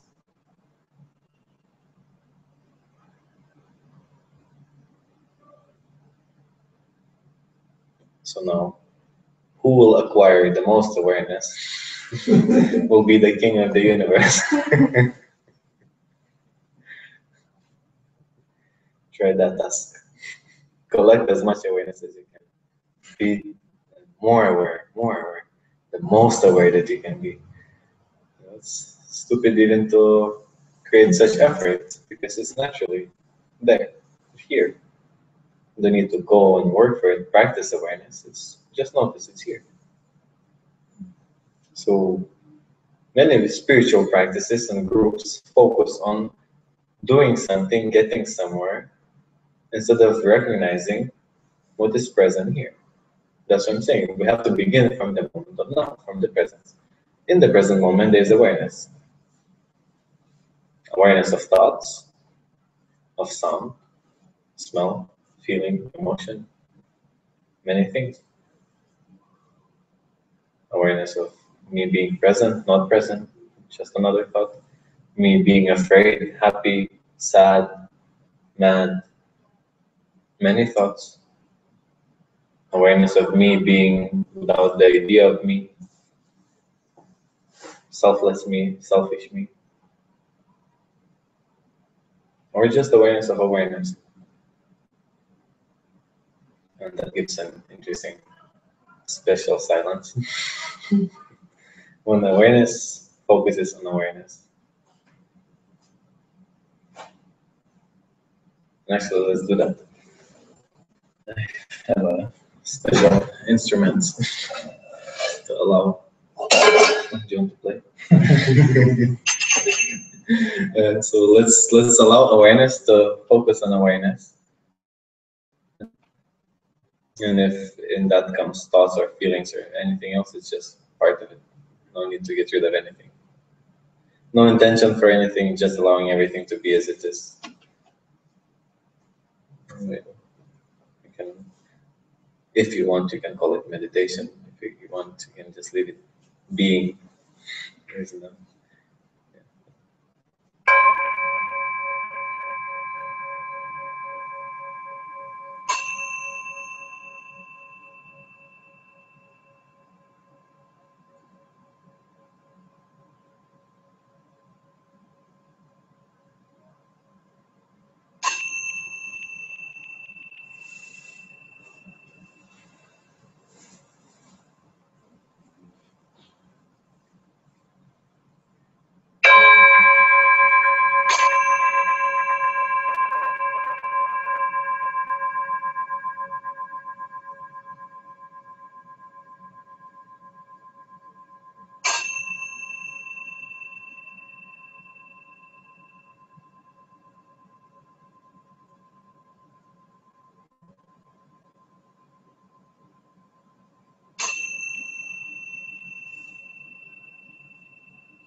Yes. You're done there. Okay.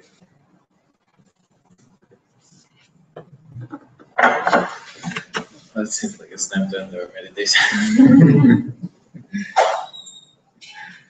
Yeah. Somebody coming with food or something? There's nothing. Who just arrived? Ellen. Ah, that's good. I brought the pictures. Oh, That's good. Mary brought it. Al. No, Ellie. Oh, yeah, he has pictures from the, No, he has pictures. well, I sent you all mine. Oh, no, not about these pictures. We're talking about something else. Anyway, how was the meditation thing? Because we're not really particularly trying to achieve anything out of this. So rather, how was being is But same as mom. That last bell scared the crap out of you. Yeah. I would like more silence between the background noise, because I found it was actually getting in the way of my, calming down, because there's always like a disruptive noise, so you couldn't really, at least for me, I couldn't just zone out. you mean fall asleep? Sometimes that too. I have been known on occasion. So you may find this disturbing because you couldn't fall asleep without bothering you. That's funny because Dad himself, Alex did it.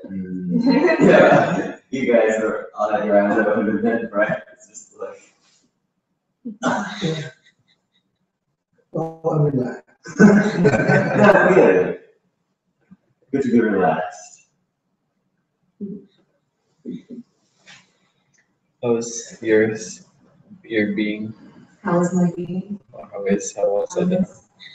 Thinking away.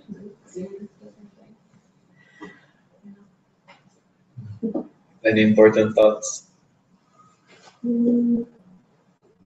Particularly, No. nothing really struck my internal interest. You're a psychiatric nurse. I want to ask you this. Any hallucinations? Visual, auditory, tactile, all the five senses.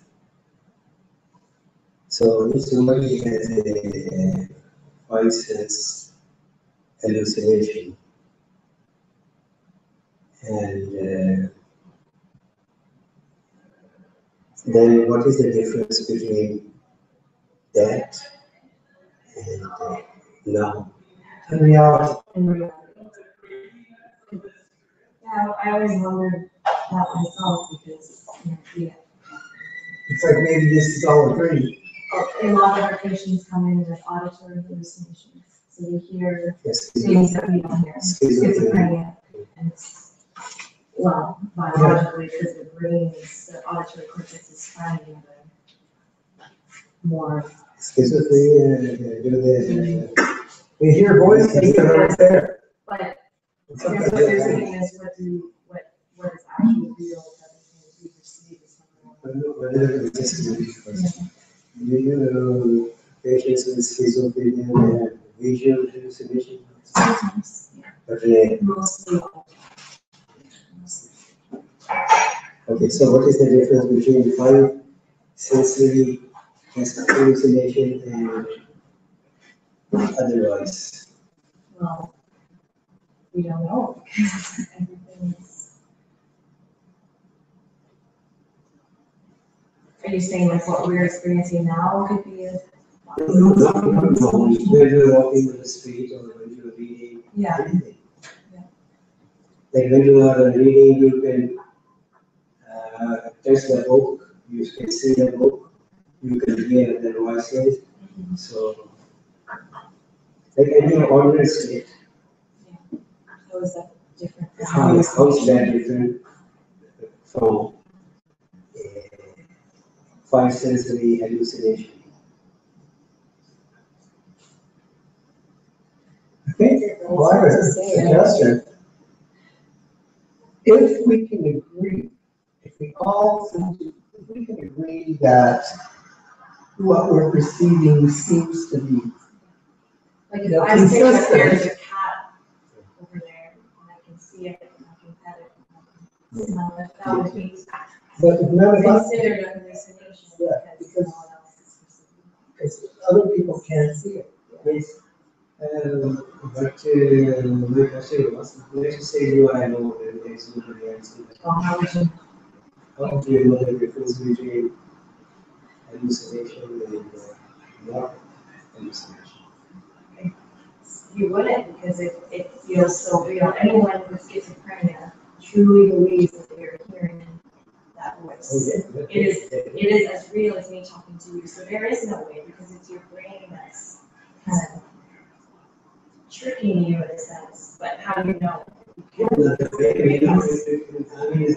Not tricking you, but like the brain is experiencing that. Yeah. Your mind is experiencing that. Not tricking you, but I mean, there is really no way to know because it feels, it looks as real as anything else. So you can't know for yourself unless someone else tells you that it's not there. No, but it doesn't mean the other person is not hallucinating. Yeah, it's true. And if there are 20 people who tell you this, maybe 20 people are hallucinating and you are not hallucinating. And most of my patients don't believe me when I say, I don't hear that voice. Okay, no, I'm being told to do this. Like it's so real and so it's interesting. I don't know if there's a way, if you're in that experience, there's no way to tell if it's real or not. Because it's as real as. I raised this question because as you know, that in Indian Vedanta philosophy, they say that all what you are experiencing, this is a hallucination. Do you know that? Yeah, I've heard, I understand that. And it's not that only some male people say that. The main Hindu Buddhist philosophy says that. At least I'm sure about the Hindu philosophy, Vedanta philosophy, Shankaracharya, and these people say things like this. So I have no opinion about it. I'm just wondering. Yeah. That what is the psychiatrist's take on that? Well, a hallucination is considered not real. They are perceiving something that is not there. That is the psychiatric point of view. Okay, okay. Yeah. Yeah, that is because the psychiatrist has the power and the patient doesn't have power. Yeah, that's true. And we have the medication to say, to them to stop the voice that, you know. And because we have the majority. Yeah. Like, if you say 100 years ago, or 1,000 years ago, somebody said that the earth is not flat, it is round. So everybody would say this man is crazy. So here's a question. If a man has a thought and his wife isn't present, is he still wrong? Yeah, the wife will find out. This question that you brought up just raises, kind of gets more clear in the meditation. Is that You heard that too. how can you know anything is true without another thought that says it's true?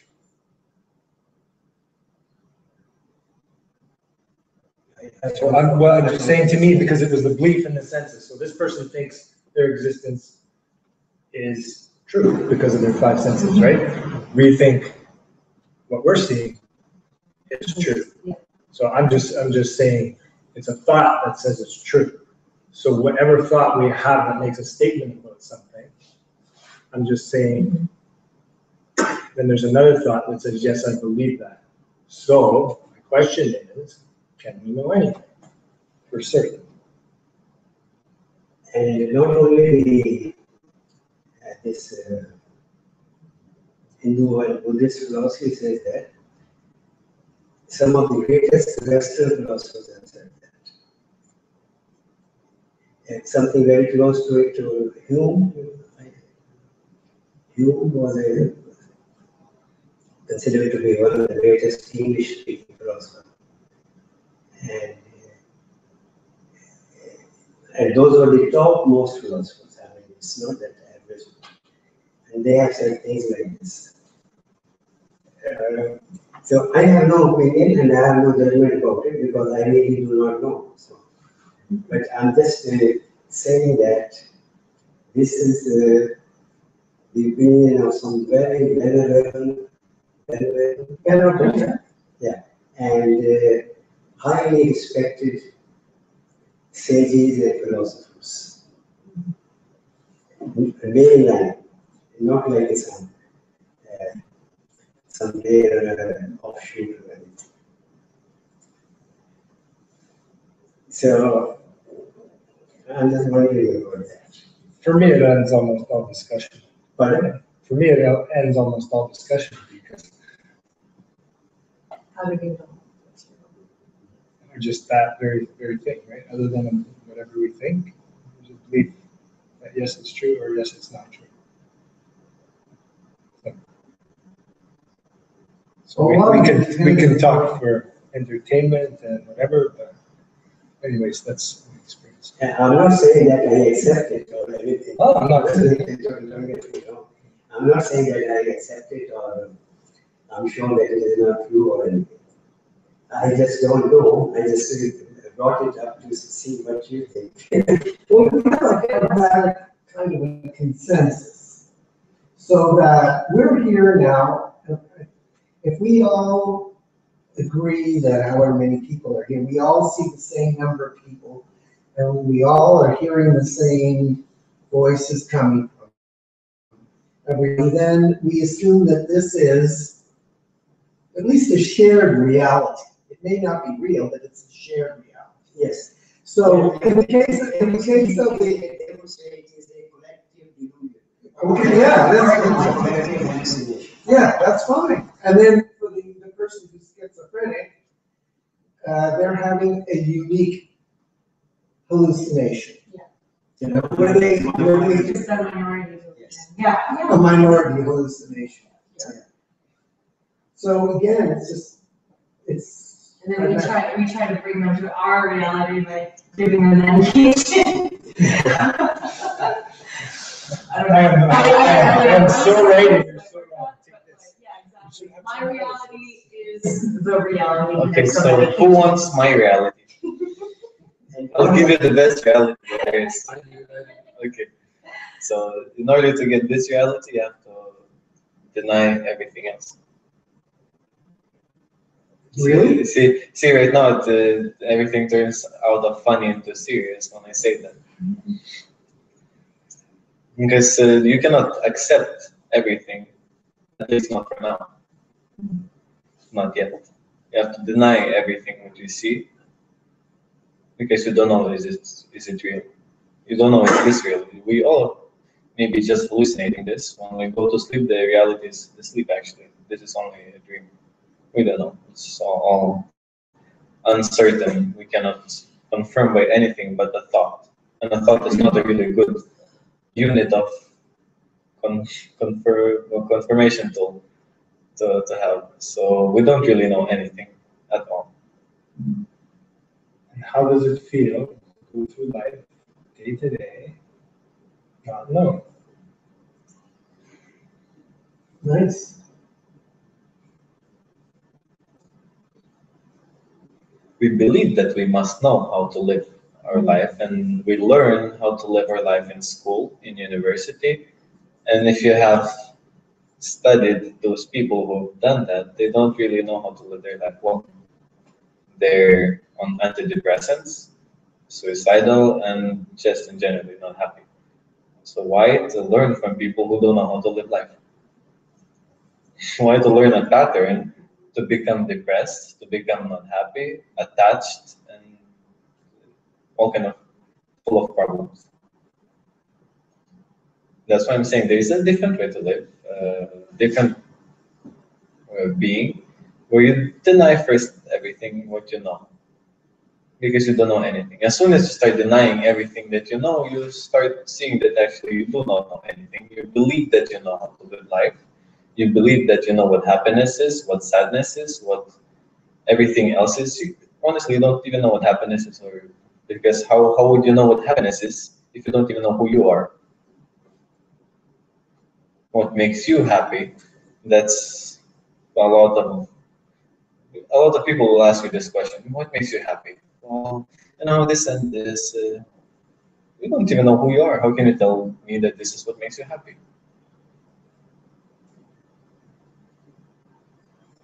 So to understand something, we have to go to the particular matter, to the smallest, most subtle, minute parts. That do I even know what I am to even start my seeking for anything else, for a better state?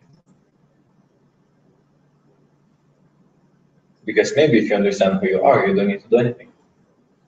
You don't need to seek for any state. You don't need to look for any other way of being to improve yourself, to do anything. Maybe just let everything be and live without knowing. Because right now there's a belief that the only way to live life is by knowing things, by learning things, by me actively living life. There's a belief that you cannot just, as in this moment, let go of all the knowledge, relax and say, okay, right now, I will live not from a thought, but from this moment. Whatever comes in this moment, I'll flow with that. If a thought comes in that moment, okay, I'll observe it. I don't deny it. It's fine. There's a thought, but I'll flow with the unknown. Immediately the mind comes to interfere. It says, no, I cannot do it. How are you going to feed your family? How are you going to pay the rent, pay the bills? How are you going to go to school? So the mind immediately will start attacking this kind of activity because it feels threat. And I only invite a space for experience in the experiment of such. Experiment with the unknowing and a space in which you don't act of thought, but of presence.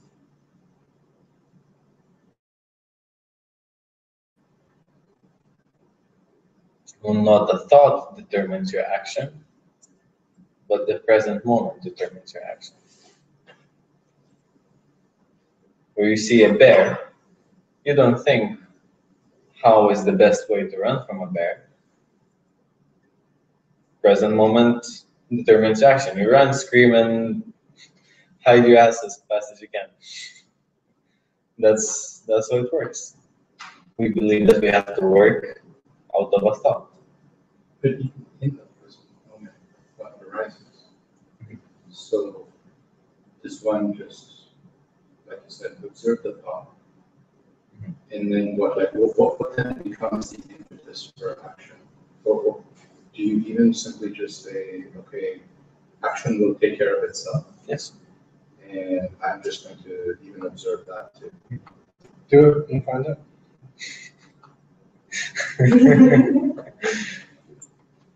Certain thoughts you will find you focus on, and certain thoughts will just go. You'll find a certain awesome movie or you don't know. It's just You don't need to. You're something inside that you don't even know about. It's going to tell you that I'm going to focus on. This is the thought that I'm going to focus on. Truth is, nobody knows what the fuck is going on in here. And we all believe that we know something and we try to tell others that we know something. Nobody knows anything whatsoever and just pretends to know something. So, and also this is what the greatest sages and thinkers have said.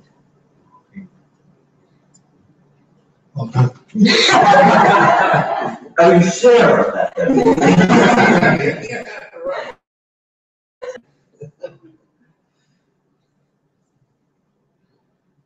Like perhaps you know that Socrates, I think most people know Socrates, yeah? Mhm.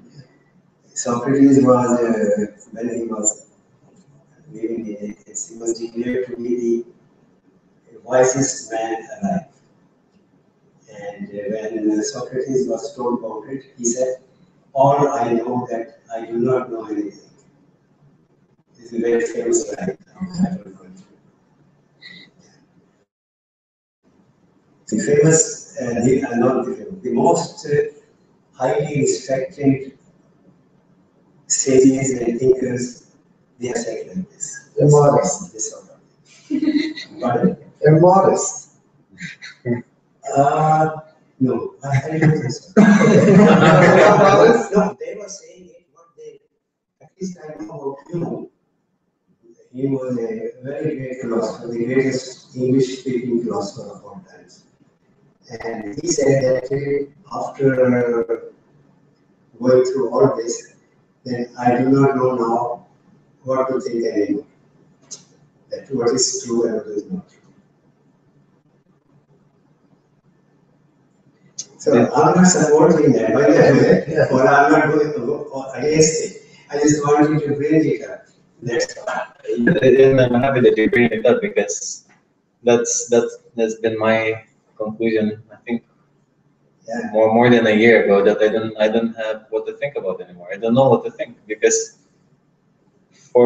to have a thought you have to have interest into some sort of thought, and I don't have any interest in thoughts anymore. And it came to also the same experience that if somebody says that, oh, how do you know this? I don't know. There's no knowledge in anything, but all of those people who apparently possess the wisdom, the greatest wisdom, seem to say that they didn't know anything.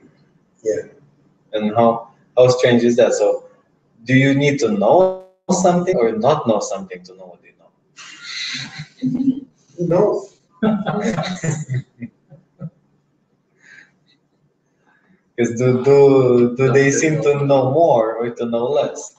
Or here, I do not try to appear as if I know more than you. I try to be very clear that I know less than you do because I do not know all the thoughts that you know. I know only this moment. That's all that I know. And even that I'm not certain. This whole noise. One that, I don't know if you got a chance to read that email. Did you read the email I sent you? Oh, no, I haven't read you haven't read it yet. So just because you're using so many no from one of these philosophy books is exactly that. Nothing can be known because if something's known, there has to be a knower that knows it, and then you would have to be aware of the knower that knows it. And this would go on infinitely. So unless you accept the notion of infinite knowers, then nothing can be known. What's a circle of numbers? Oh, very good. I have 5. We can each one of us select numbers and the appearances of I, the self-images. All these are just a hallucination provided by a thought pattern, a story pattern, which creates an idea that I am a good author, I am a great worker, I'm a very caring person. All these the thought stories provides us a pattern to create a self, which is fine because we do need to function in this world. We don't need to necessarily to possess an image of the self, but it appears. You want it or not, it appears in the situations in the world, it appears as a notion of the self. Now, that notion of the self is capable of attracting a lot of additional thoughts to exaggerate it and to create something out of place, or as the thoughts become attractive to that notion of the self,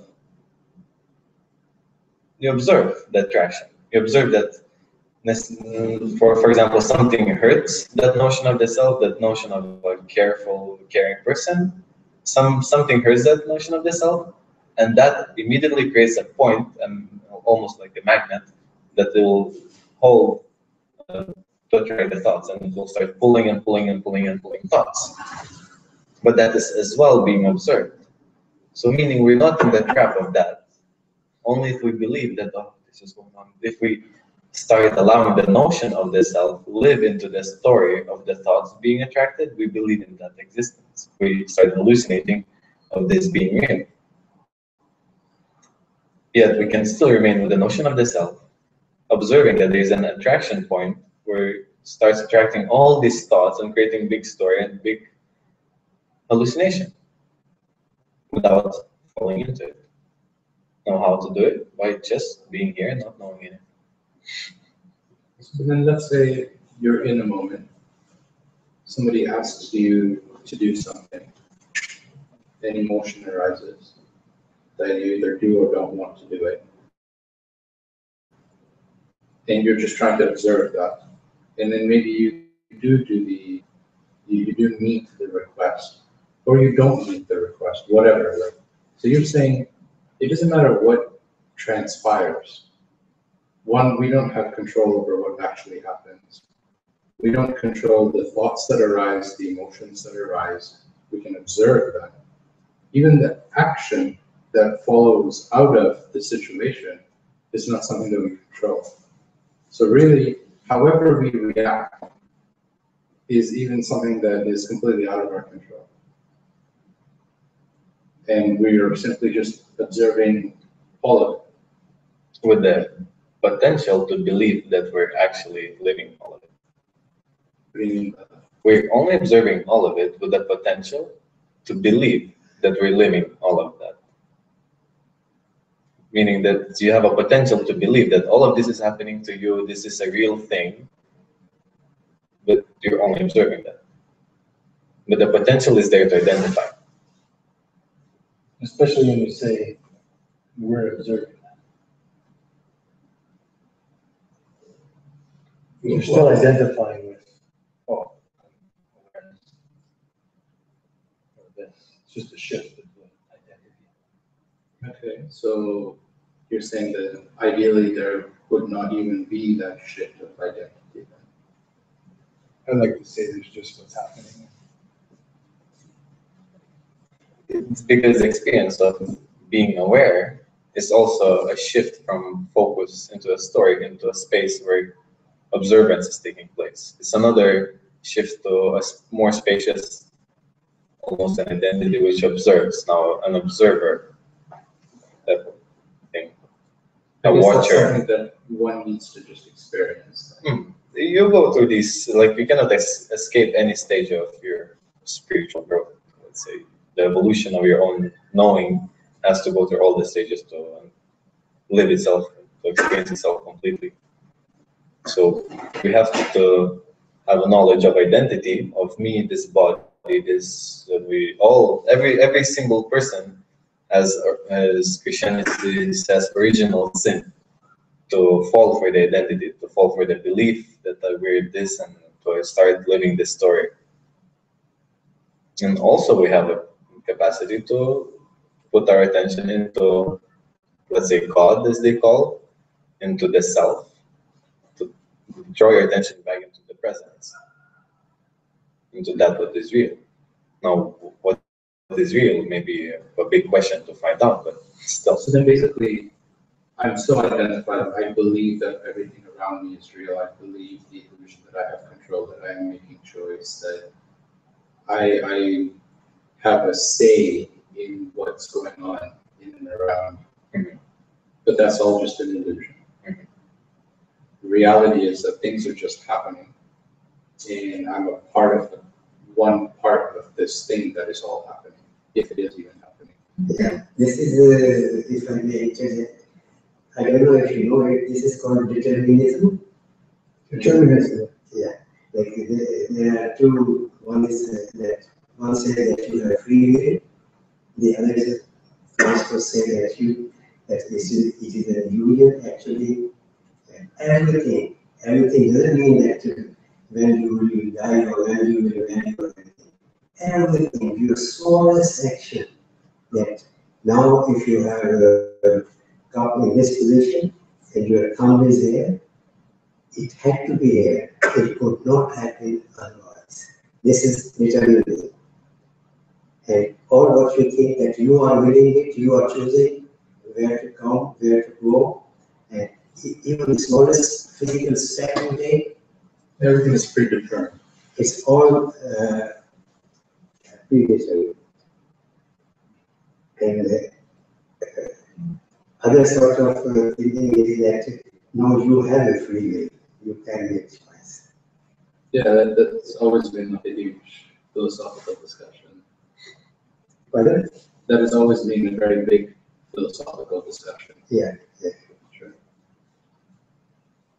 I remember this is actually had this conversation with, or twice with future people. I was just making that same argument to my friend of how I believed in determinism, and then he started to explain entropy to me, and I was wrong there, and I'm like, what's entropy? And he started, yeah, sorry, just a random thought, maybe it's not started talking. Don't mind me. See, if everybody could have this kind of noticing of a thought, it would be great. We say something, oh, sorry, it's a random thought. And everybody apologizes immediately that we had a random thought. Now, we believe in a thought and we don't apologize that we had a random thought. And we carry on and building a story. This is a perfect example how to operate in the present moment. Even if you say something, even if you do something, oh, sorry, that's a random thought. I cannot do anything about it. It's predetermined. But see, I mean, if you do believe in determinism, then it's like as though you say, We're just going through idle motions. Yeah. not only that, it's like a perfect way of being like taking all responsibility off of yourself. Yes. So But you don't give that to the people who are irresponsible.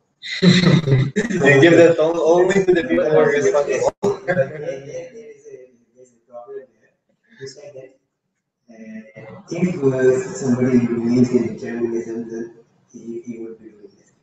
He would be doing, determinism says that he will be doing it if it was predetermined. Yeah, So I mean, that- that's So that is not also not a choice.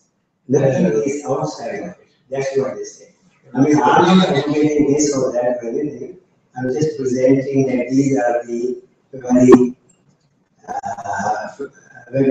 important ideas of philosophers. And what is the state of mind with that? Because it's very quick to like come to that point and then switch it over to a belief, right? Where we're going back into the, I don't know. Well, I guess for me, part of the question is like, how do I contend with confusion? because you have all these different philosophies or opinions or, you know. How do you not explanations. consent with it? Well, the way that I am contending with it is with confusion. There you go. So, Perfect way to do it. hence why, When in Rome. the question. You know, one need not be confused with this. Like, I'm not confused with this. I hear this and I cannot know whether it is true or not. So I say to myself, I do not know. It's closed. But then you are not confused. If you do not know, then you are not confused. Confusion is not a question of not knowing. Confusion is a question of having two opinions or two beliefs which contradict each other. Not knowing which one to choose. Watch what wants to know this.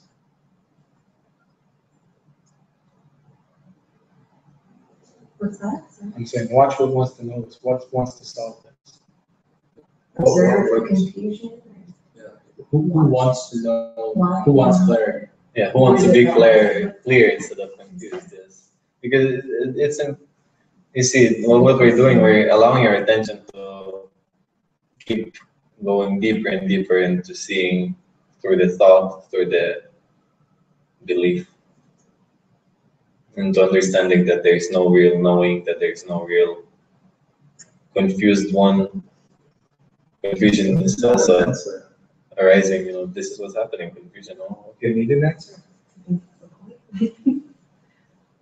Who needs an answer?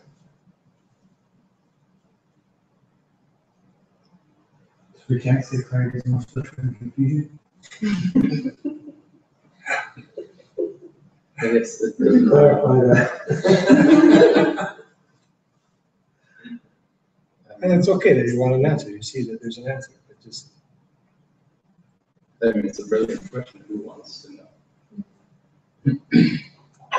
The same. And all that- It's a very simple question. It's not something special. Well, I would say the identity wants to know.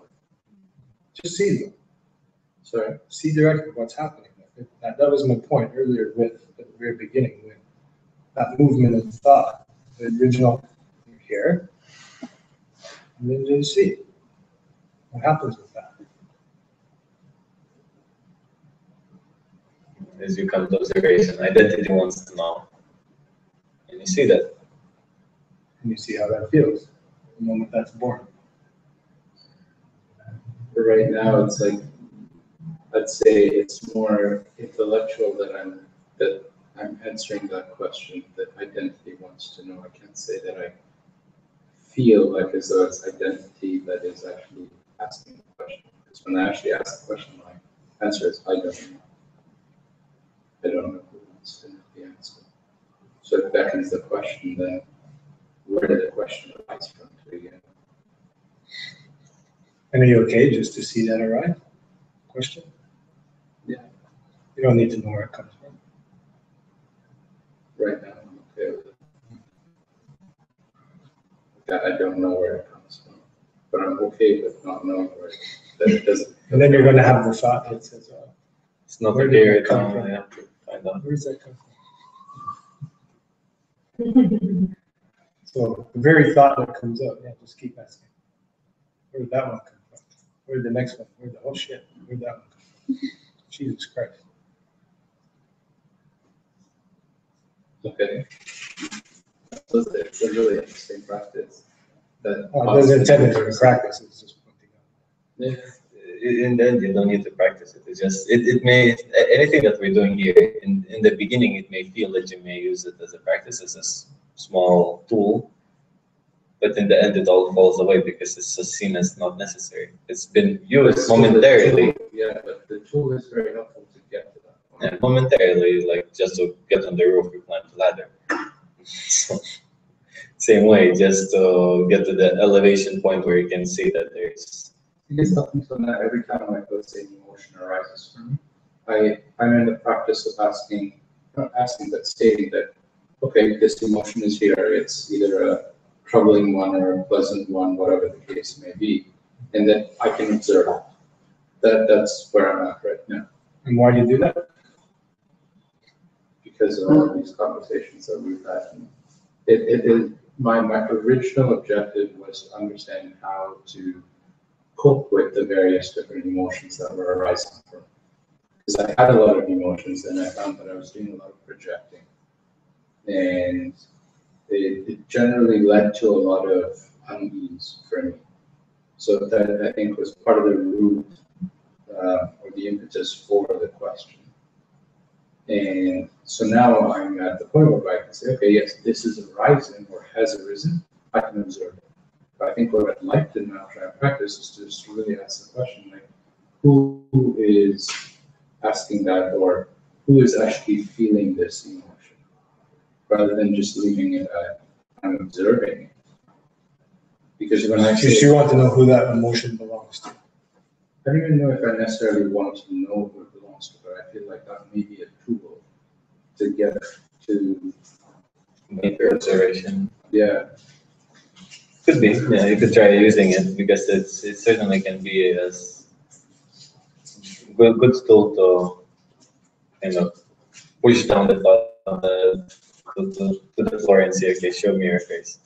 Exactly, like let's say the next time I'm angry or upset or annoyed or whatever, and for me to be able to say, well, who's really annoyed? Because then that immediately brings attention, like, wait a minute, yes, there is annoyance here, but who is really annoyed? It does something, it resonates with me to ask that question. Yes, and this should be anyone's interest to ask a question. Whoever is experiencing anything, who is experiencing this? Who is experiencing suffering? Who is experiencing happiness, sadness? Because there is a part which feels the sense of me who experiences it. But not always that sense of me is real. How do you know that it's feeling you have on? It's the label I put on it.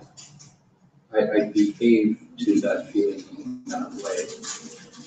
So I will take certain actions which, I guess, based on the English language definition or dictionary definition, would be described as being annoying. But can I empirically know that this is a feeling of annoyance? No. It is purely, I suppose, a conditioned thought over time.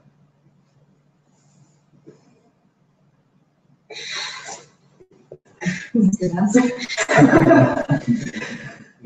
Everybody likes the way he speaks. Wow. I'll hear the next one to replace him.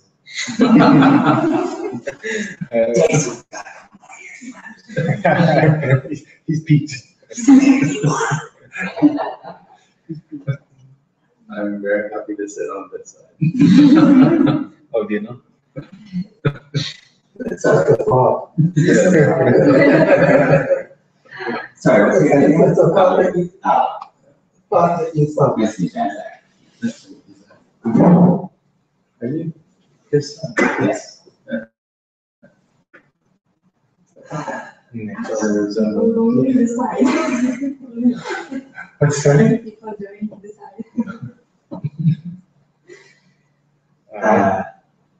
He's really in the middle. It's kind of funny, like, He's definitely in the middle. He's I kind of feel like basically, we've been sort of sitting here for 2.5 hours talking about how you can't be sure of anything. However, it's so preconditioned, or it's so like conditioned into us that we can be sure of things that like every 20 minutes, like somebody like usually will like, make a point to how we can't be sure that everything is like, whoa! It's like within 20 minutes, you've sort of gone back to regular mode. It's like kind of like peekaboo with the baby.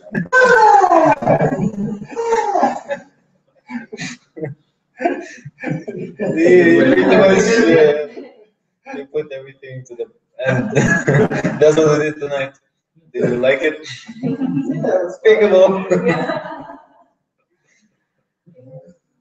Do you still want to play the same game of peekaboo? Is it enough for tonight?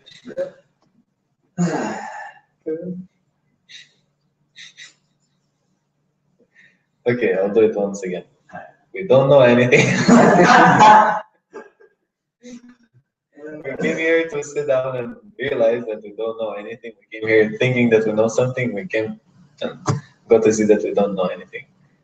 Big deal.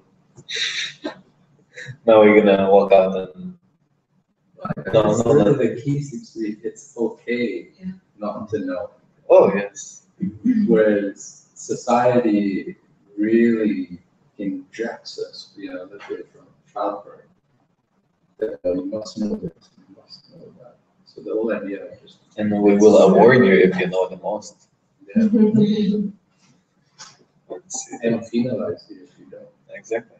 So we're inbuilt conditioning doesn't allow us to sit down comfortably and allow a space where we can all not know and laugh at it and be like, oh, we really don't know.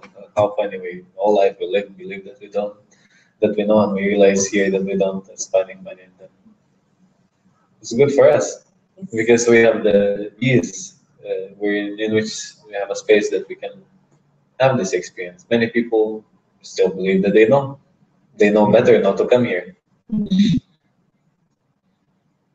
You have the freedom to never be right, never be wrong. So even in the word itself, look at knowledge. Frank, you're awesome, man. You always come up with these things. Just drop the K. Like you said. There's no ledge to No, yeah. And it's probably not an accident. Predetermined like that. It was predetermined that even in supposed knowledge, was basic perception that it's not real.